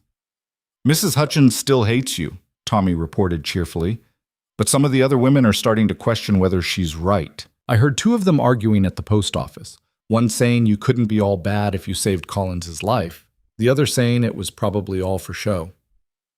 "Progress, I guess," Mara said dryly. "Better than nothing." But the attention made Mara uneasy. She'd spent years being invisible, unremarkable, beneath notice. Suddenly, being seen felt dangerous, like standing in a spotlight when you were used to shadows. It was Elsie who finally called her on it. "You're scared," the girl announced one afternoon while they were making pies, "of people liking you." "I'm not scared." "Yes, you are. I see it when the men thank you, or when Uncle Caleb tries to talk to you about anything that's not food or supplies. You get this look like you want to run away." Mara pressed her thumbs into pie crust, making perfect crimped edges. "Maybe I just value my privacy. Or maybe you're worried that if people like you too much, you'll have to stay. And staying means you can't control everything anymore." The observation was so accurate, so uncomfortably perceptive, that Mara actually stopped working. "When did you get so smart?" "I've always been smart. Adults just don't usually listen." Elsie rolled out dough with focused intensity. "But I get it, kind of. When my pa died, I didn't want to like Uncle Caleb at first. Because liking him meant admitting pa was really gone, that things had changed forever. It was easier to just not feel anything. And now? Now I'm glad I let myself like him, even though it's scary sometimes, thinking about what would happen if I lost him too." She looked up at Mara. "But being scared all the time is worse than maybe getting hurt later. At least I think so." Out of the mouths of children, Mara thought, wisdom that cut straight through all her carefully constructed defenses. "Your uncle's lucky to have you," she said quietly. "We're all lucky to have you, even if you won't admit it." That night, lying in her narrow bed, Mara stared at the ceiling and thought about luck and fear and the way life kept pushing you toward things you'd spent years running from. She'd come to Wyoming to survive, to work, earn money, maintain her independence, simple goals, achievable goals. But somewhere along the way, between Elsie's fierce loyalty and the men's grudging respect and even Caleb's quiet presence, something had changed. The ranch had gotten under her skin, wrapped itself around her in ways that made leaving feel less like freedom and more like amputation. She wasn't ready to admit that yet, wasn't ready to acknowledge what it meant. But the truth was there anyway, waiting for her to be brave enough to face it. She belonged here, and that scared her more than anything the town could ever say or do. The fear kept Mara up that night and into the gray dawn, her mind turning over the same uncomfortable truths until she wanted to scream. By the time she lit the kitchen lamps at 4 a.m, she'd made a decision, or rather, admitted to one she'd been circling for weeks. She couldn't keep living in this limbo, suspended between staying and leaving, between caring and pretending not to. The ranch hands saw through it. Elsie saw through it. Hell, even Caleb with his carefully maintained distance probably saw through it. So either she committed, really committed, to this place and these people, or she needed to start planning her exit before she got in any deeper. The problem was, she didn't know which option scared her more. She was pulling biscuits from the oven when Caleb appeared in the doorway, earlier than usual. His arm was still splinted, but he moved with less caution now, the pain clearly lessening. The head wound had scabbed over, a dark line across his temple that would probably scar. "Couldn't sleep either?" he asked, pouring himself coffee without waiting for permission. "Lots on my mind." "Want to talk about it?" "Not particularly." He nodded, accepting that, and they stood in companionable silence while Mara started the bacon. Outside, the sky was lightening from black to deep blue, stars fading one by one. It would be a clear day, cold, but clear. Good working weather. "There's a meeting in town next week," Caleb said after a while. Cattlemen's Association, quarterly planning session, usually just the ranch owners, but this time they're doing a community gathering afterward. Food, socializing, that kind of thing. Mara's hands stilled on the bacon fork. "And you're telling me this because?" "Because I need to go, and I'm bringing Elsie. She's been cooped up here too long, needs to see other people her age, even if they're not always kind. And I thought, he paused, seemed to gather himself. I thought maybe you'd want to come too. To a town that hates me? To socialize with people who call me a whore? What part of that sounds appealing? The part where you stop letting them decide who you are. Caleb set down his coffee cup. Look, I know what I said before about keeping things business. And if that's really what you want, fine. But hiding out here, avoiding town, letting them win by default, that's not the Maribel I've seen fight her way through everything else. Maybe you don't know me as well as you think. Maybe. Or maybe you're scared that if you show up, hold your head high, prove you're not ashamed, they might actually have to reevaluate their opinions. And that's terrifying because it means you can't keep using their hatred as an excuse to not belong anywhere. The words hit like the slap, sharp and accurate and infuriating. Mara wanted to argue, to tell him he was wrong, to defend herself against accusations that felt too close to truths she wasn't ready to face. Instead, she said, "What time do we leave?" Surprise flickered across Caleb's face, followed by something that might have been approval. "Saturday morning? Early. We'll make a day of it. Meetings at 10, community gathering starts around 2. Could be back by evening if the weather holds." "Fine. I'll go, but I'm not promising to be pleasant about it." I'd expect nothing less. The next few days passed in a blur of preparation. Mara threw herself into work with almost manic intensity, baking extra bread, making stews that could be reheated easily, leaving detailed instructions for the ranch hands who'd stay behind. She told herself it was just practical planning, making sure the men would be fed while she was gone. But really, it was displacement activity. Busy work to avoid thinking about Saturday, about walking back into that town and facing the people who'd already decided she was worthless. Elsie was excited enough for both of them, chattering constantly about who might be there, what she'd wear, whether there would be other children. The girl's enthusiasm was both endearing and painful, a reminder of how isolated Elsie had become because of Mara's presence. How the town's judgment of Mara had bled onto an innocent child who deserved better. Friday night, Mara pulled out her best dress, which wasn't saying much. It was gray wool, practical and warm, but shapeless and old-fashioned, even by frontier standards. She'd worn it to her interview at the textile mill 6 years ago, and it hadn't been new then. There was a knock on her door, and Elsie poked her head in without waiting for permission. "Is that what you're wearing tomorrow?" The girl's face fell. "Oh, that bad?" "It's just kind of sad-looking, like something a widow would wear, or someone who's given up." "I haven't given up. I'm just practical." "You're hiding." Elsie came fully into the room, studying the dress with critical eyes. "You want them to ignore you, so you wear something that says, 'I'm not worth looking at.' When did you become a fashion expert?" "I'm not, but I know what it looks like when someone's trying to disappear." The girl sat on Mara's narrow bed. "My ma had this dress. My uncle kept it after she died. It's beautiful, deep blue with black trim. She wore it to special occasions, made her feel pretty and strong at the same time. I think it would fit you, maybe. Do you want to see it?" Mara wanted to say no, wanted to stick with her safe, invisible gray dress and not make a production out of tomorrow. But something in Elsie's eyes, hope mixed with determination, made her reconsider. "All right, show me." The dress was beautiful, no question.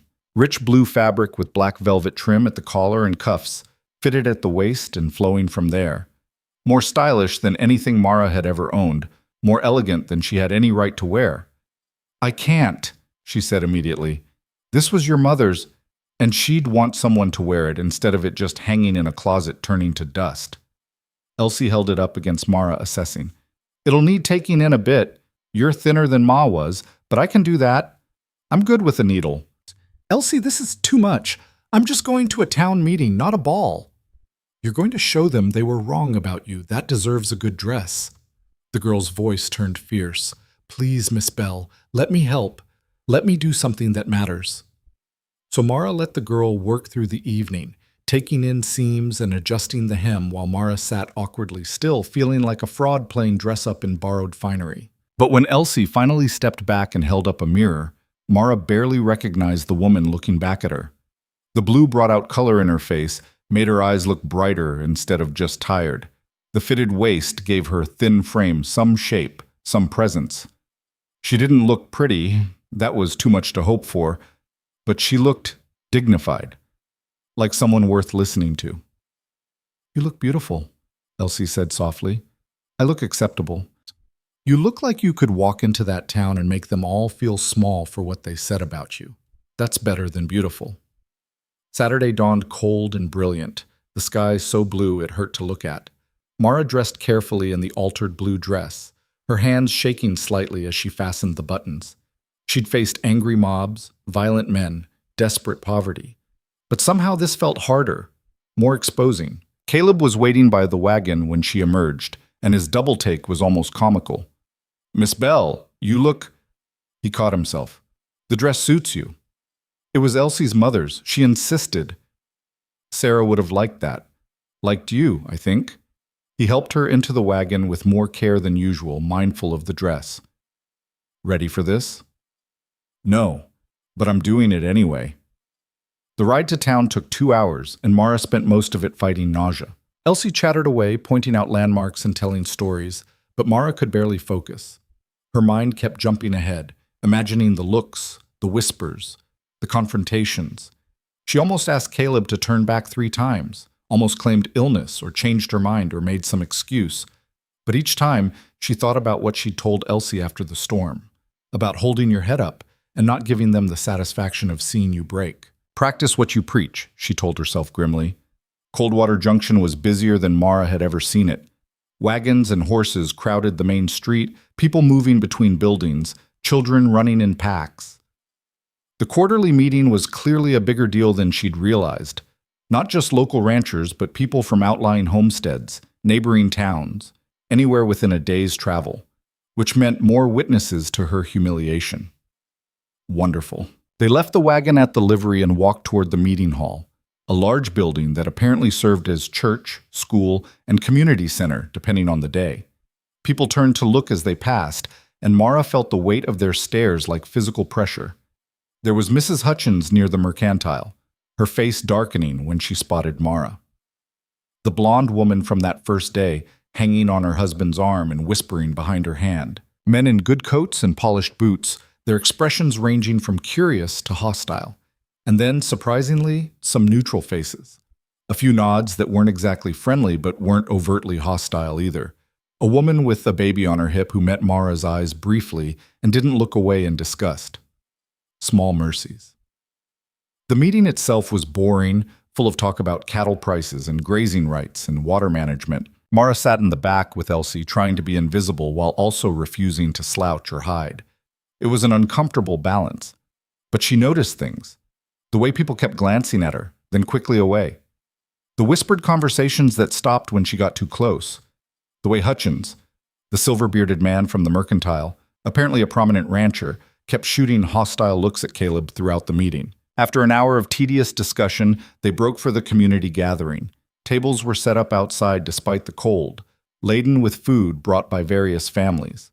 It was meant to be a social occasion, a chance for scattered communities to reconnect. For Mara, it felt like walking into an ambush. She stayed close to the wagon at first, helping Elsie with her coat and buying time. But the girl was already being pulled away by a couple of other children, wary but willing to play, at least for now. That left Mara alone in a crowd of people who mostly wanted her gone. "Miss Bell?"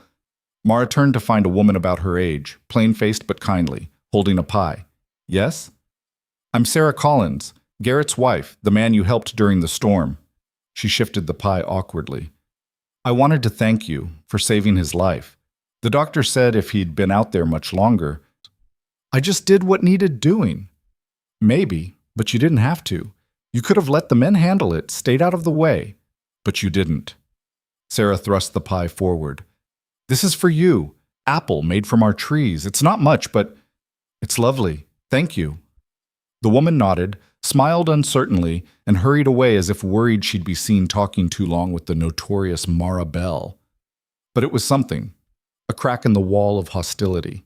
Other people approached throughout the afternoon, some out of genuine gratitude for what she'd done during the storm, others just curious about the woman who'd caused such scandal. Mara answered questions politely, deflected personal inquiries, and tried not to show how exhausting it all was. Then Mrs. Hutchins appeared, flanked by two other women like generals with their army.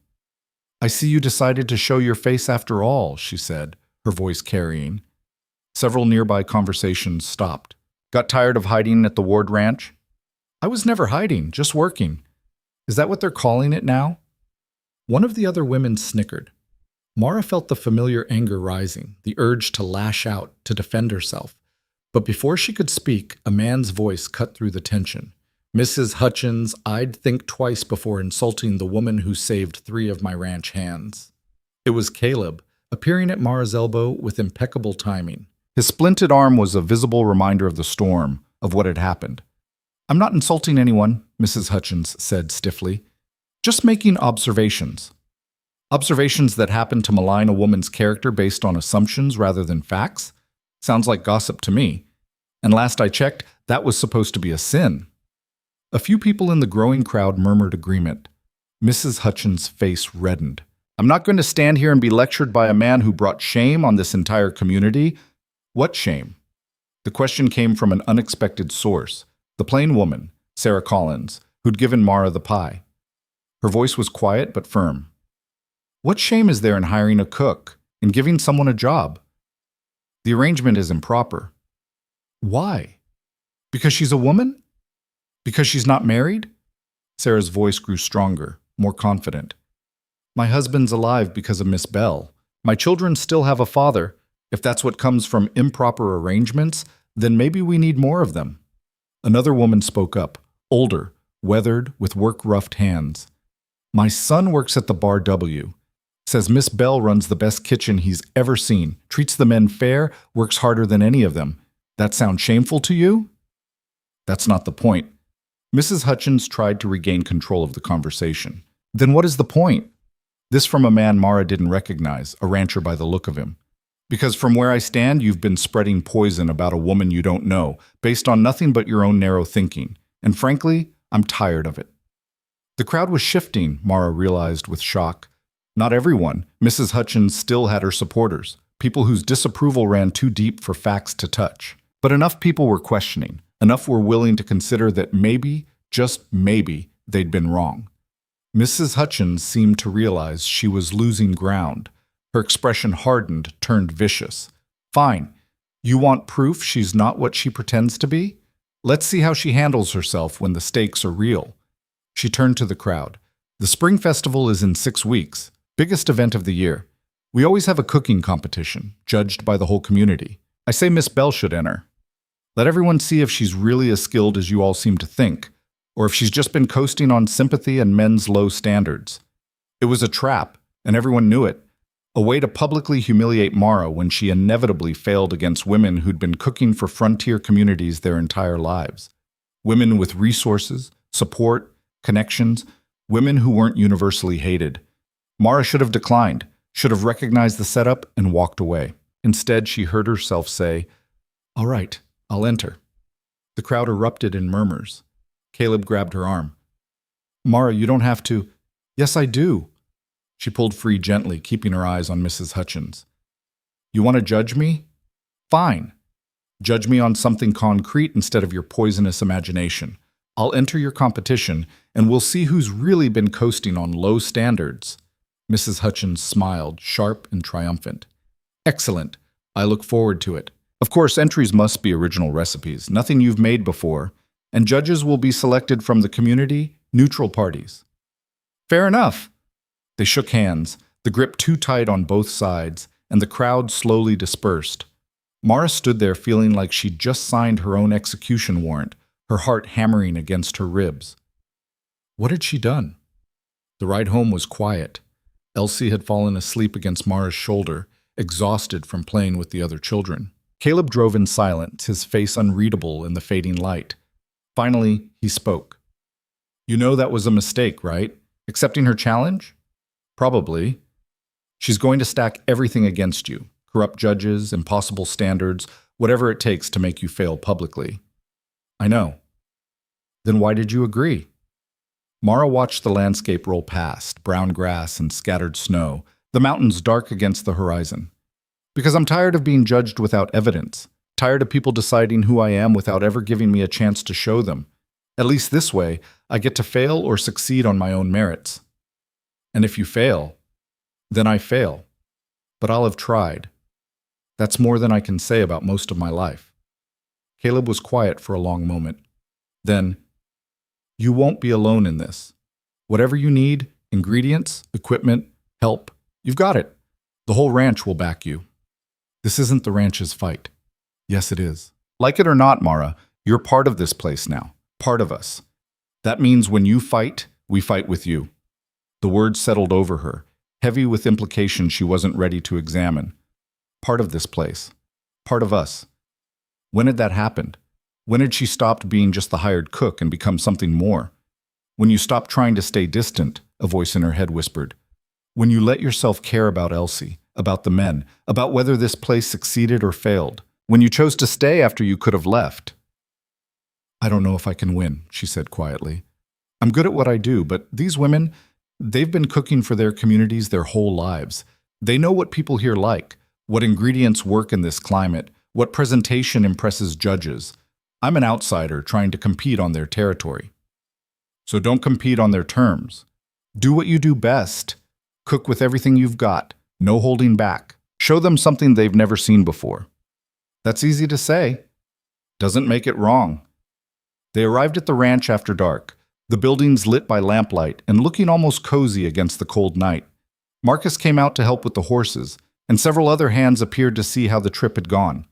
Town's buzzing about the competition, Tommy reported, grinning.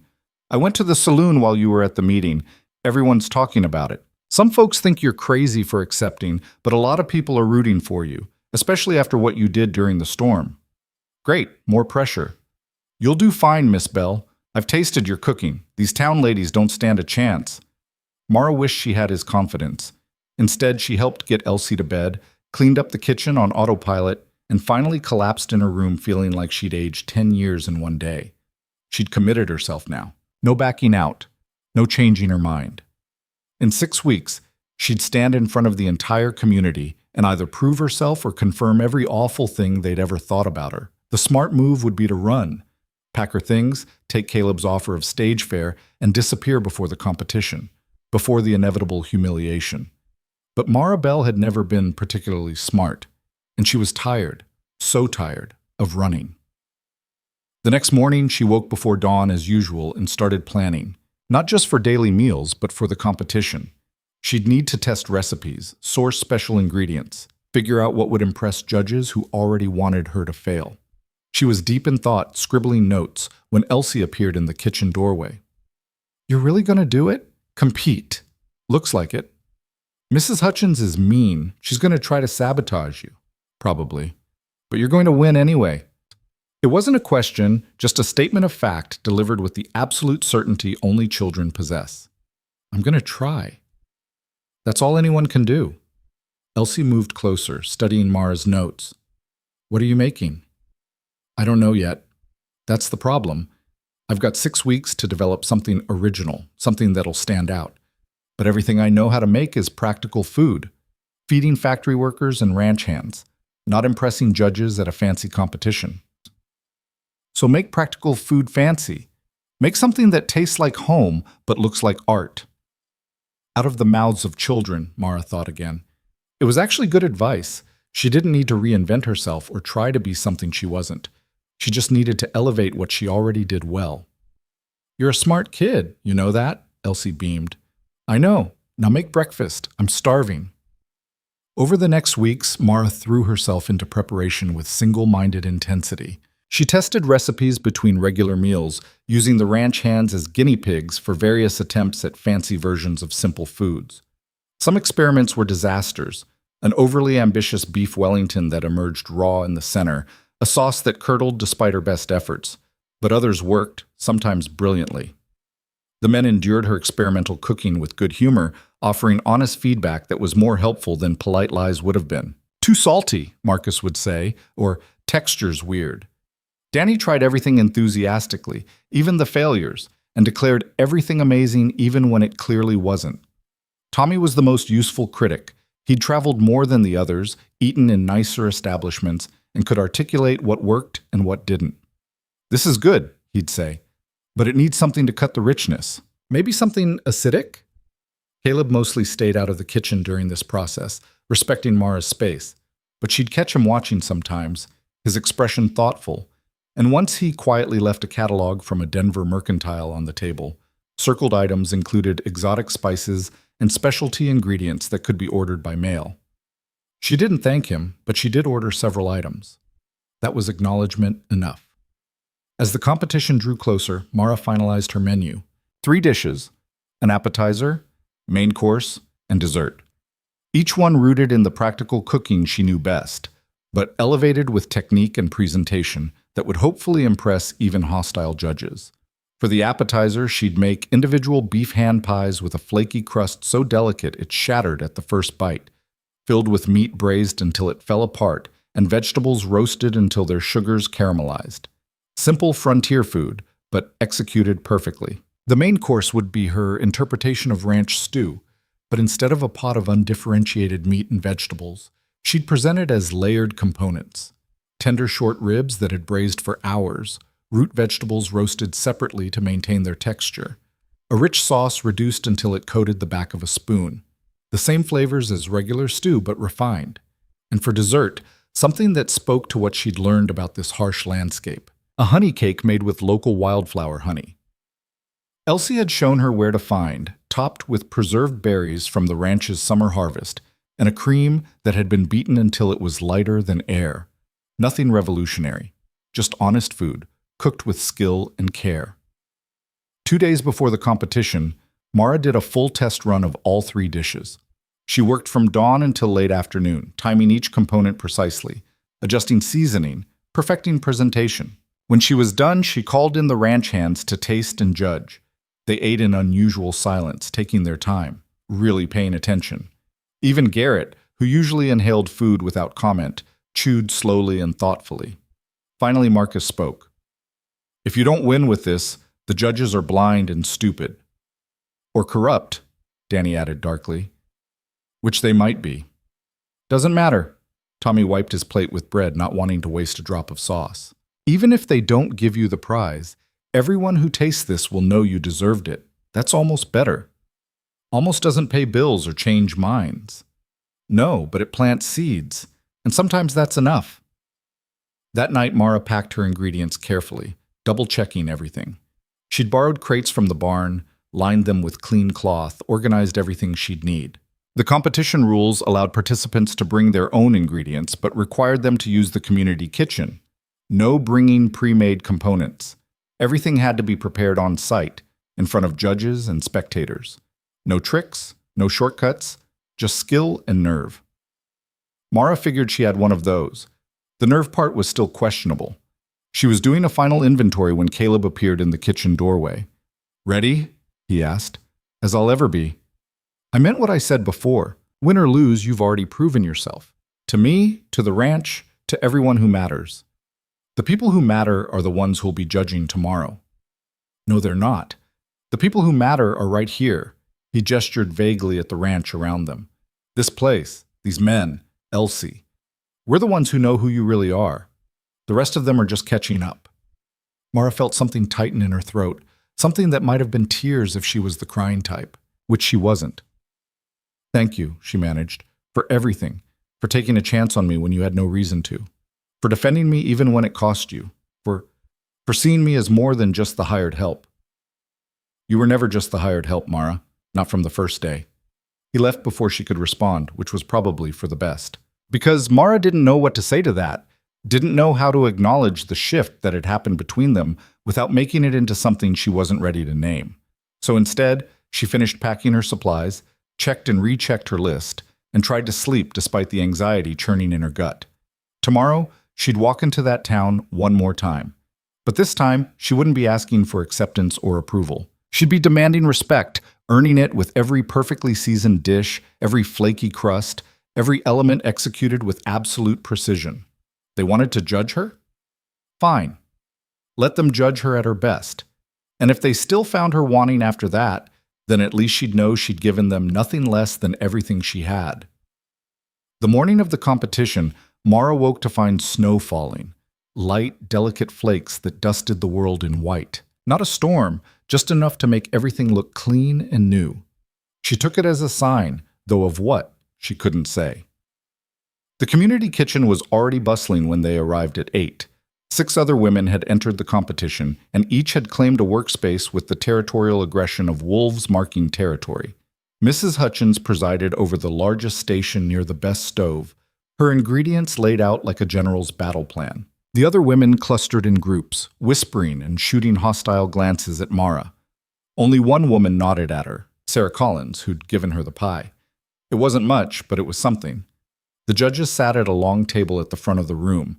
5 people Mara didn't recognize, supposedly neutral parties from neighboring towns. They looked bored already, like they'd rather be anywhere else. The head judge, an older man with impressive sideburns, explained the rules in a monotone voice. 3 hours to prepare 3 dishes. Presentation and taste would be weighted equally. Judge's decision was final. Then he rang a small bell, and chaos erupted. Mara blocked out everything except her own workspace and her own timeline. First, the hand pies. Get the dough chilling while she prepped the filling. The beef needed browning, the vegetables needed chopping. Everything needed to cool before assembly, or the butter in the crust would melt. Her hands moved with practiced efficiency, muscle memory taking over where nerves threatened to paralyze her. Brown the meat.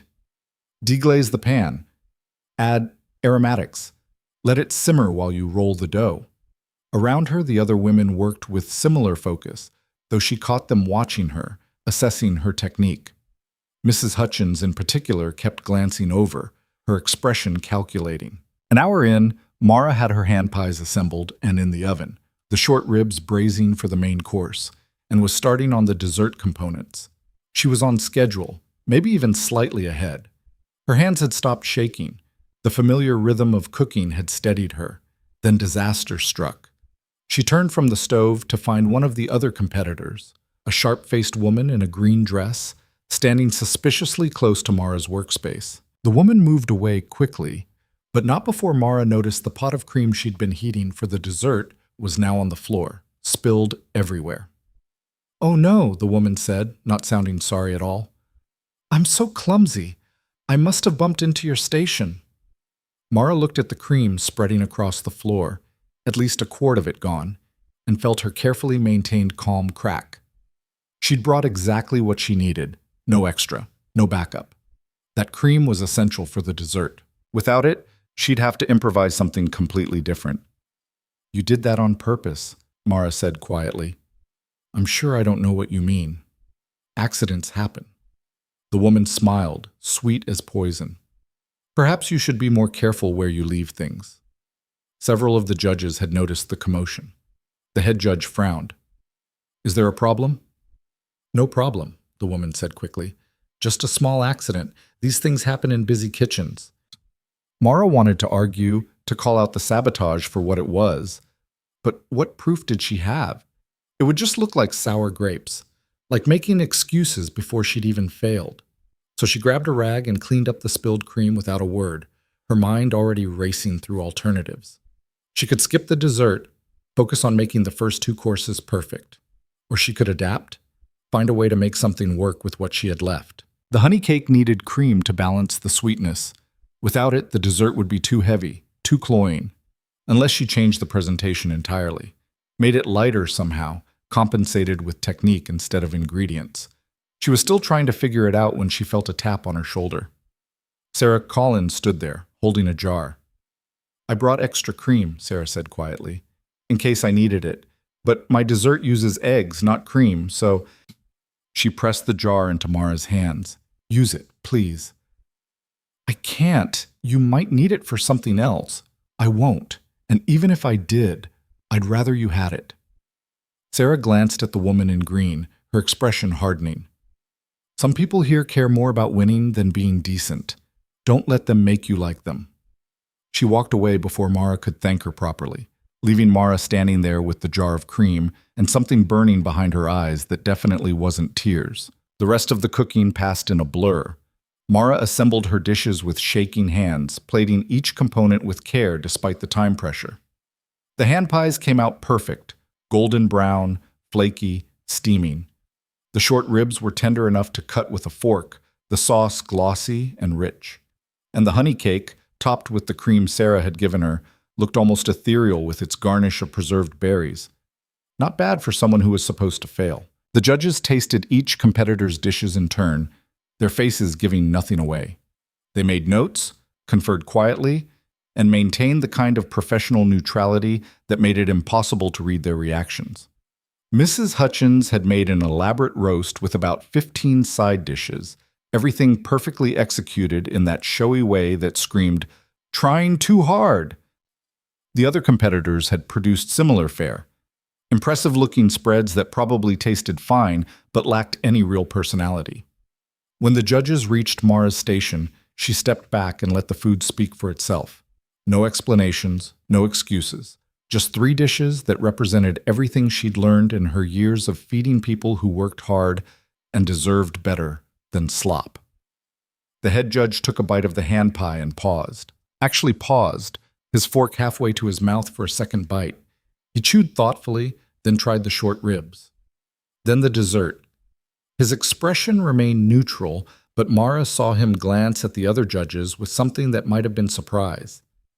They finished tasting, made their final notes, and the head judge stood. "We need 30 minutes to deliberate. Contestants and spectators, please wait outside." The crowd that had gathered, and it was a crowd, easily 100 people crammed into and around the community hall, filed out into the cold afternoon. Mara found herself surrounded by ranch hands who'd come to support her. Tommy, Marcus, Danny, even Garrett, who claimed he hated social gatherings. They formed a protective circle around her, and for once, Mara didn't mind being protected. Caleb appeared with Elsie, both of them looking anxious. "How do you think it went?" Elsie asked. "I have no idea. The judges gave nothing away." "Your food looked amazing," Tommy offered. "Way better than that fancy stuff Mrs. Hutchins made. Hers looked like it was trying too hard to be something it wasn't. Presentation isn't everything." "No, but it matters. And yours had presentation and substance." He grinned. "Those judges would have to be crazy not to pick you."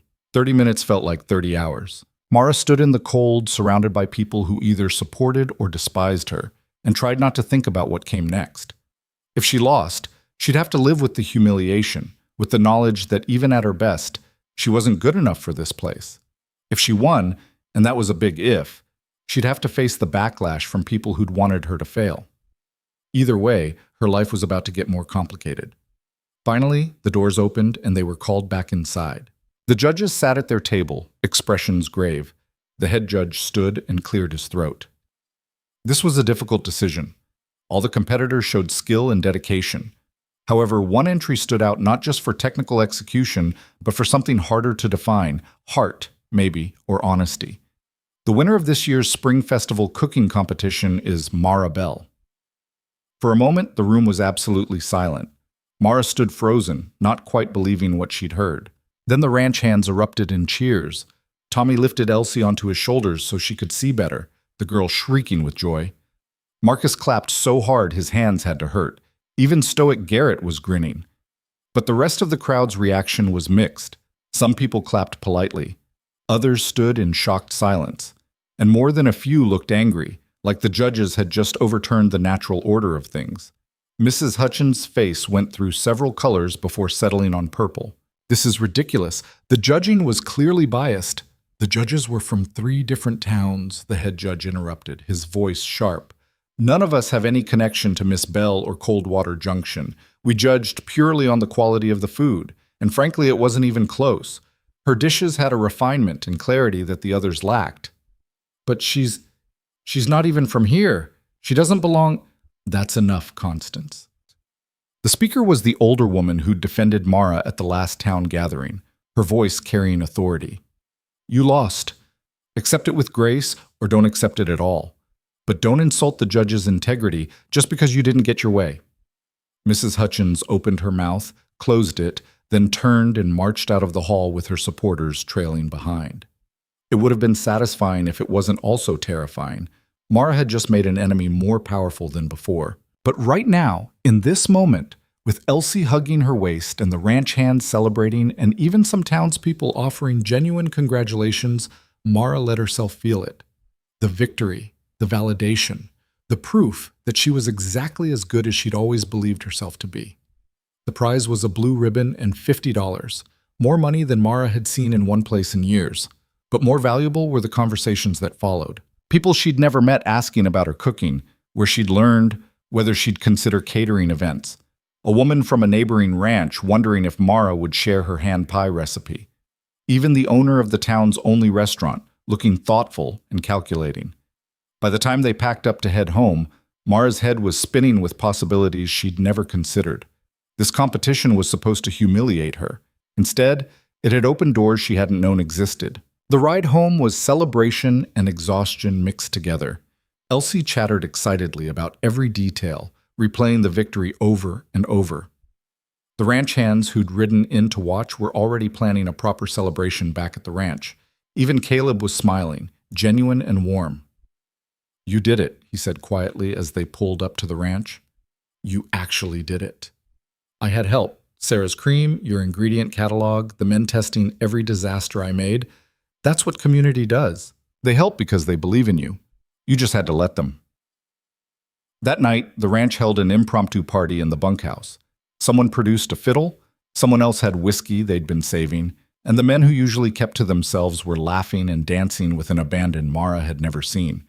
She sat on the sidelines with Elsie, watching, and felt something she couldn't quite name. Belonging, maybe, or home. Whatever it was, it scared her as much as it comforted her. Over the next weeks, the opportunities multiplied. The restaurant owner offered her a part-time position catering special events.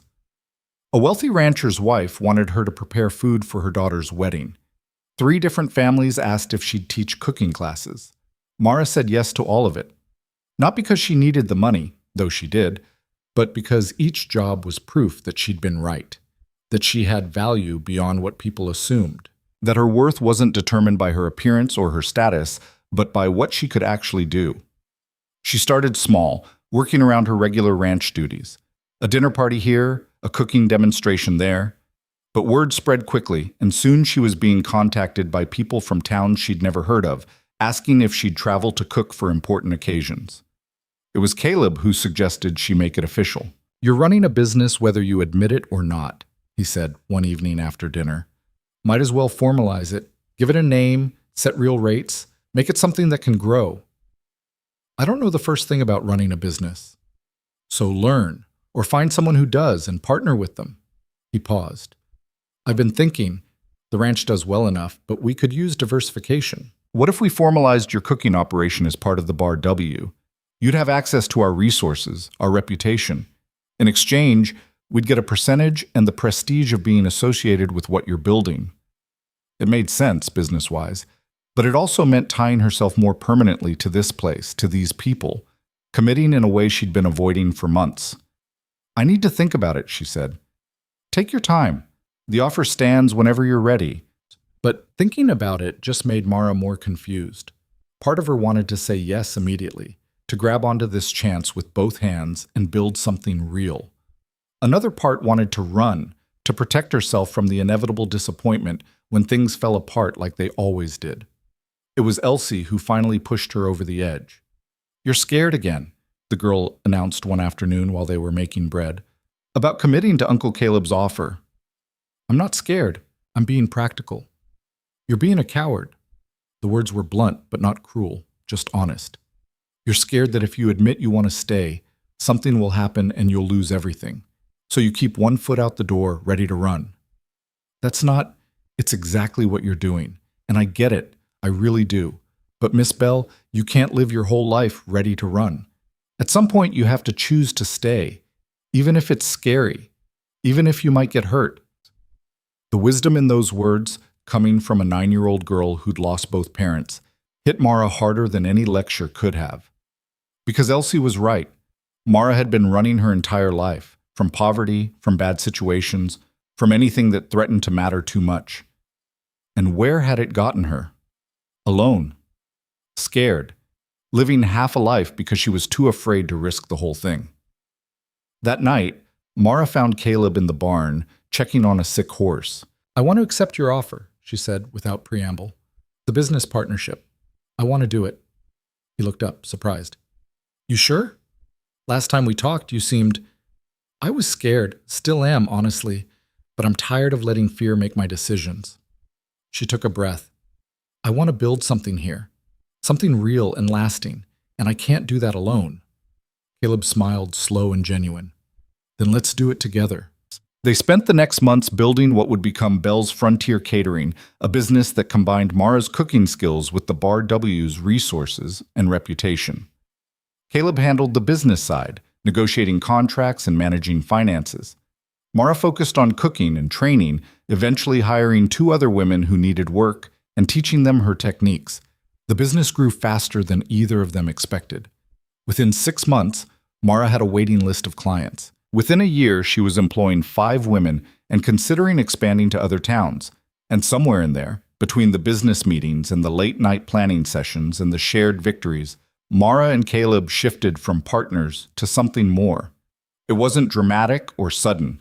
No grand declarations or sweeping gestures. Just a slow, steady growing together of 2 people who'd both been alone too long.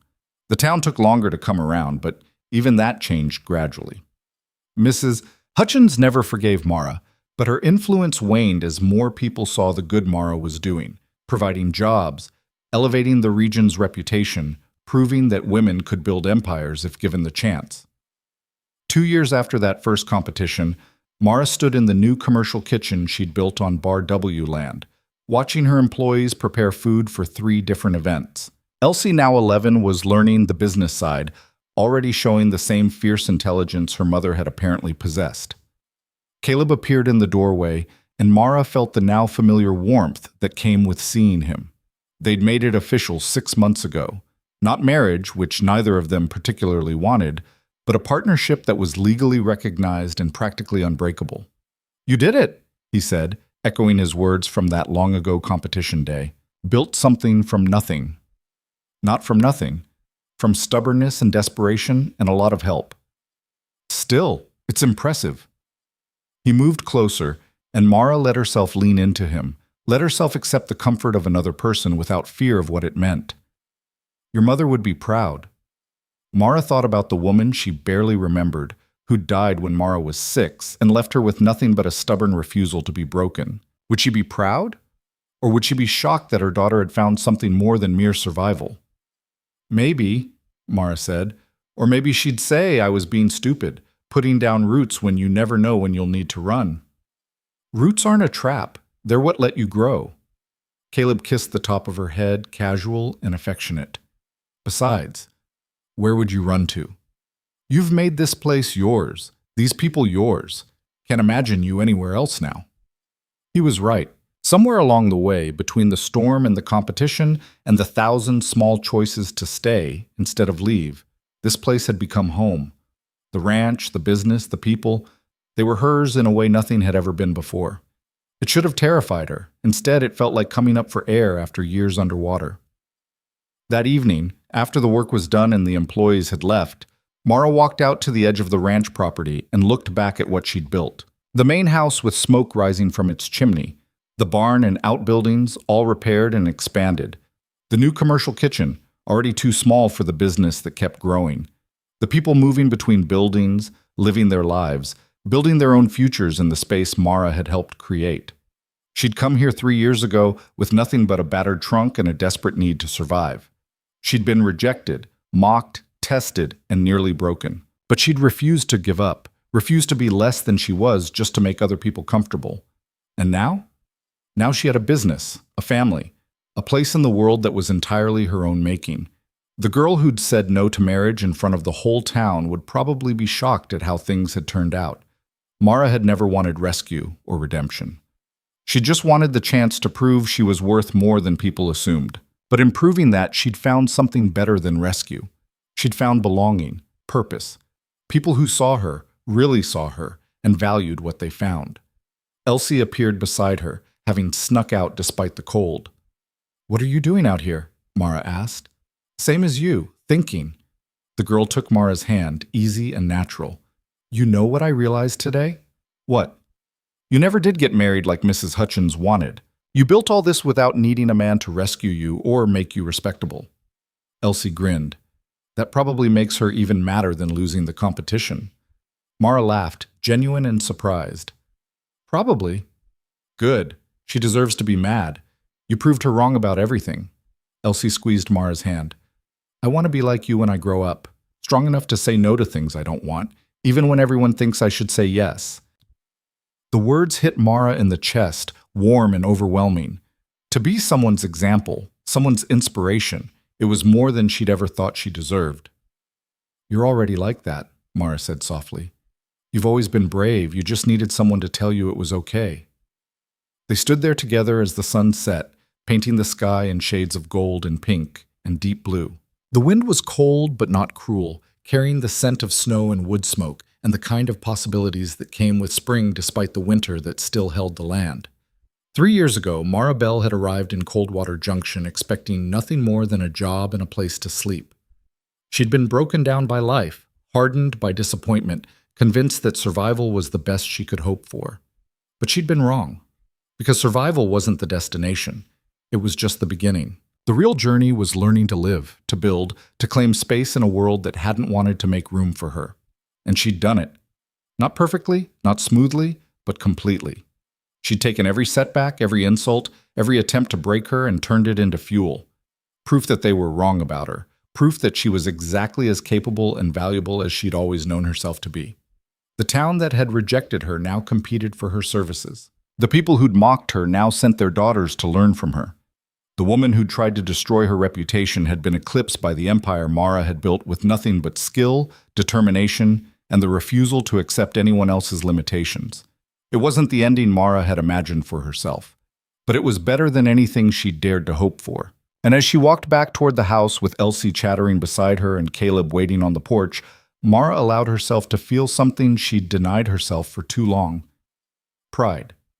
In what she'd built, who she'd become, the life she'd claimed despite everyone who'd tried to take it from her. She'd come here to survive, but she'd stayed to thrive. And in the end, that made all the difference.